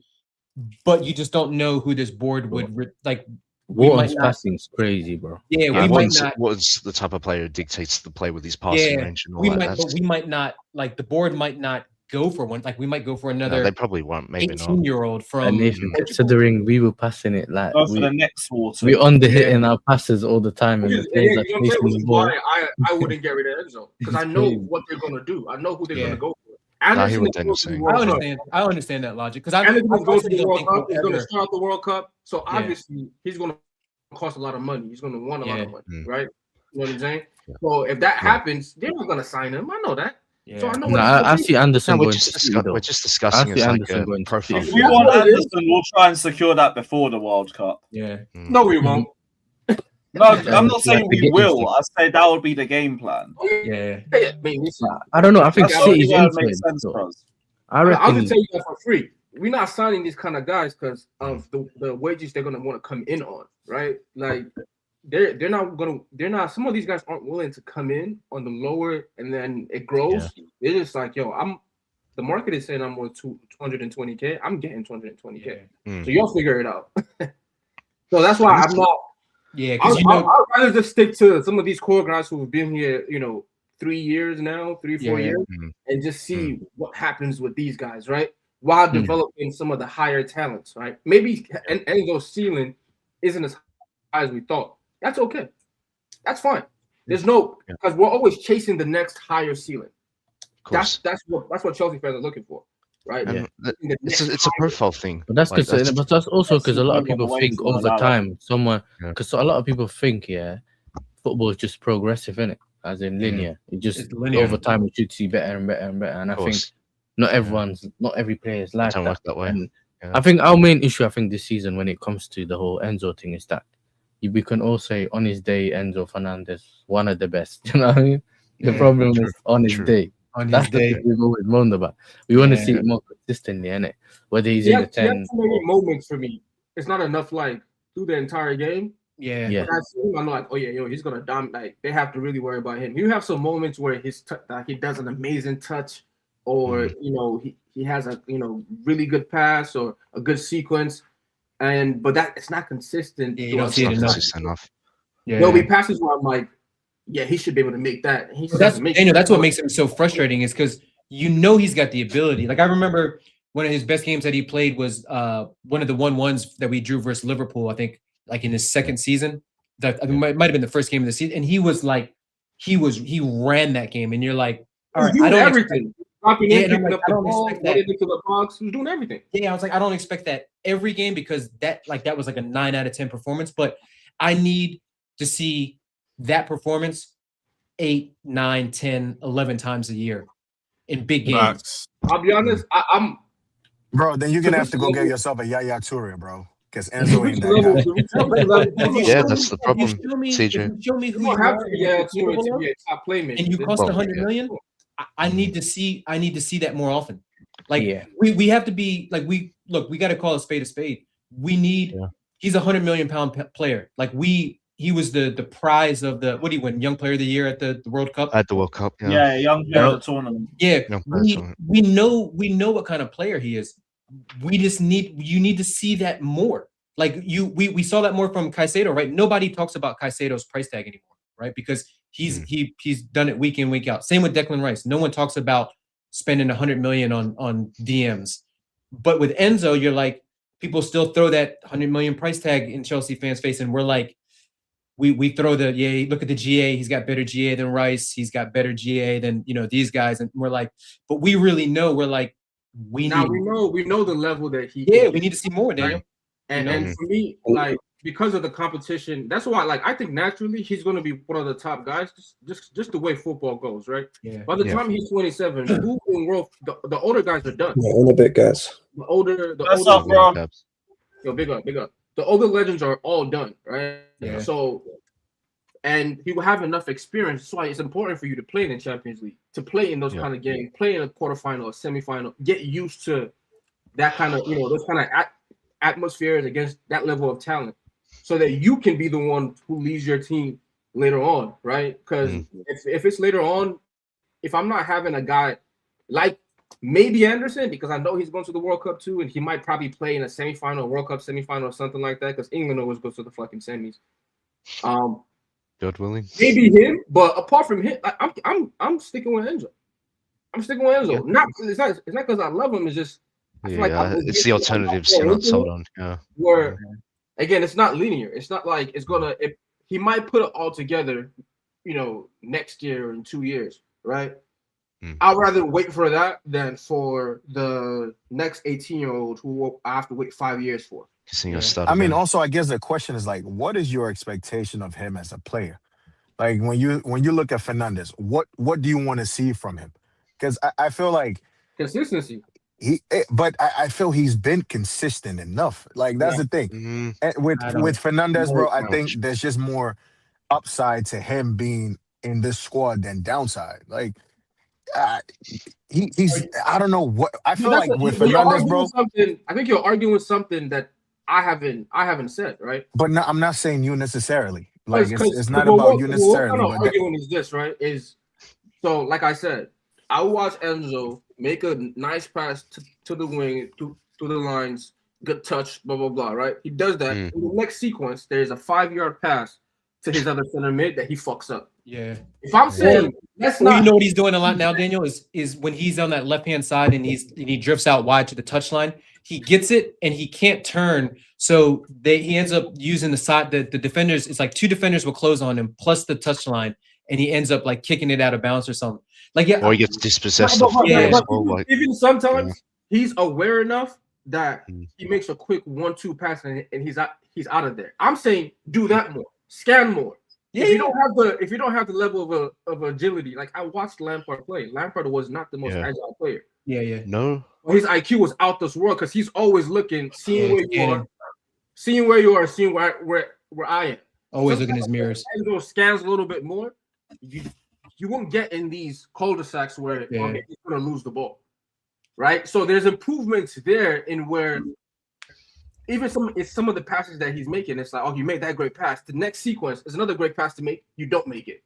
Yeah, it's not as consistent. That's But then there's the argument for like players who do take a lot of risk lose the ball a lot of times as well. Yeah. So like he might get away with it the first time, but if you're playing at a certain level where the move is already developed in your head, and it's just the execution wasn't really great. I get it. You want there to be consistency in that. But when you have players like that, they're going to take more risks. They're going to lose the ball more. They're going to misplace a lot of these passes. Unless you want them to very simple. If we're paying 100 mil for somebody and you're going to be taking those risks, bro, more forget times about the than price. not, You keep those risks. Wait, let me finish my point. Let me finish my point. But if you're going to be taking those risks and going for those type of prices and we're going to hold you to that standard, then you got to be more times than not making that pass. Yeah, I need more success than non-successful passes. That's all. Thank you, Mike. No, that's not, to me, that's not, I don't really care about that. The problem is that you are already losing the ball around 13, 15 times a game. Yep. Right? Yeah. So why not at least you're already losing the ball in the same rate as Bruno Fernandes and these guys. Yeah. Because you're getting stuck in these circles, right? Where you get in there, you're not agile to get out, and you didn't look for a pass before you got in there, so now you can't pass your way out, and you lose the ball. That happens to him a lot. So if you're going to lose the ball 15 times, right? And I'm saying to avoid that, I'm not saying take more risks throughout the game. Like you have to split the line every single time. Keep it simple. Yeah, you're trying to keep it simple. Is keeping the ball ticking, right? Keeping the ball going, not losing it randomly. Yeah. Because people need to remember People need to remember when he played in the World Cup, he was also played at like left wing as well. So like, yet again, I like to use the word like enigma. He's an enigma because he's one of them players like you think you can play him as a 10, play deeper in midfield, but certain games he looks shit. Other games he looks good in the 10. Like he's just one of those players that when you sort of try to break him down and think of his attributes, passing, do you think we can request from West Ham that he plays on Saturday? Like we'll give him. He's got to play. Yeah, I don't know about that. We'll reduce the loan fee, mate. Yeah. We'll chop it down by like 500K if he's out there and plays. Yeah, Mike's All right, already but got I gotta positivity. get out of here. Big up, fellas. Big up the chat as always. Bless up, man. We're gonna have Mike's on here tomorrow as well. This is gonna be Oh hilarious. yeah. Let's Big up, fucking big up. have it. All right, big up, man. Let's we Shout get out something Sai people for like another to- membership if you got it from him. Give big up, thanks. Big up to LFC Sai, man. Very generous today. Appreciate you, man. There was a few super chats that we left behind. Valencia said we sold Hudson-Odoi for 5 million and he would start over every single left winger we bought. Maybe not Sancho. That's like 200 million on that position. I don't rate our wingers anyway, but Can I Chelsea haven't heard anything about Cho this season. What's that, Chelsea Fran? fans, can Chelsea fans stop doing this bullshit? Callum Hudson-Odoi is also not the level either, bro. No, he's not. And his injury record's bad as well. Yeah. Okay. He's also not the level either. This guy's been playing football since what? When did we have 2018? Stop this, bro. Yeah, 17, 18. Bro, this guy made his debut before Saka did, I think. Stop this. Oh, fab tweets. Have we got? Here we go. Is it time Some for the people sirens? fall off, you know. Close to joining West Ham on loan. Deal from Chelsea. Loan deal for Chelsea as talks advance to final stages. The Sassy never close to joining Italian clubs despite several reports. And West Ham are now accelerating. What was the point you were trying to make? If it's our wingers aren't good enough, I agree. But let me know. You don't have to be a super chat. I'll keep a lookout on the chat. The wingers aren't good enough, and neither is Callum Hudson-Odoi. No, people do the base level thing. Like it's just like, oh well, Callum's level was still technically better than these. That's how I think he's probably gone at. Callum's level is not better than the wingers we have. Well, left side. He's at bro. The guy's at Forest. I know. You know the other winger people were raving about at Forest, Anthony Elanga, who people are saying one of the best wingers in this league, got this big money move to Newcastle. What is he doing? And then we were linked with just like Madueke. Yeah, we were linked with Gordon. No, people didn't want him, so you can always. There's always the chance to miss. You know, on one of these players. You just don't know what they're going to be. Valencia also says just put Pedro Neto under Conte as a left wing back. I mean, him in the Italian league might be a lot better just with how slow the league is in general. Although of how defensive it is, you still have to be a bit good at 1v1. So I don't know. It might still be a bit of a problem. It's non-negotiable. You don't know. Big up for the donation. I wanted to bring it up. I didn't get the chance to do it last time. But yeah, bless up, brother. Hope you take care. I'll see you in the chat soon. CNAC earlier said Jimmy mentioned snakeskin vagina and lesbians. Now my first tip on X. Something is very weird. Thanks, FBI agent Frank. Yeah, your phone's listening to you, man. But yeah, big up, man. Big up Kingping. Saying motherfuckers are talking about watch out for Scott McDonald's. Are you talking about McFarlane? Oh no, McTominay. Hey, big up McSauce though. Yo, he spent half of the first half on the ground, man. He got the shit beaten out of him. Money stat 7 funds for Christensen. Up the fucking Chelsea, bruv. Up the Chelsea, man. Big up to the Danish Maldini every single damn time, man. But I can't even run AC to Chelsea prop because he's got an ACL injury. AC has an ACL. Wow. Now no one could do the pussy hurt strokes. He's actually hurt. I wonder if it stands for Andreas Christensen loser. It was nice talking to you, Fran. No one laughed. No one laughed. Hold that, bro. Oh, I said that for others, for other people. No. I don't dance for other people. Big up Valencia, man. Big up Valencia. Yo, we're near 8. I'm going to wrap this up anyway. I need to go get some more food sorted. But big up to every single one of you that's locked in. Who's live that we like? Big Six Bants. All right, cool. We'll send everybody over there. That's crazy. Hey, Mike's, hold that. Yeah, man. We got Mike's on the channel tomorrow. I can't wait, bro. This is going to be unlucky hilarious. Mike's. Talk about good time. Big up, people. Big up, everybody. Like, subscribe. We'll see you all soon, man. Everybody spam World Champions Raid. Up the Chelsea.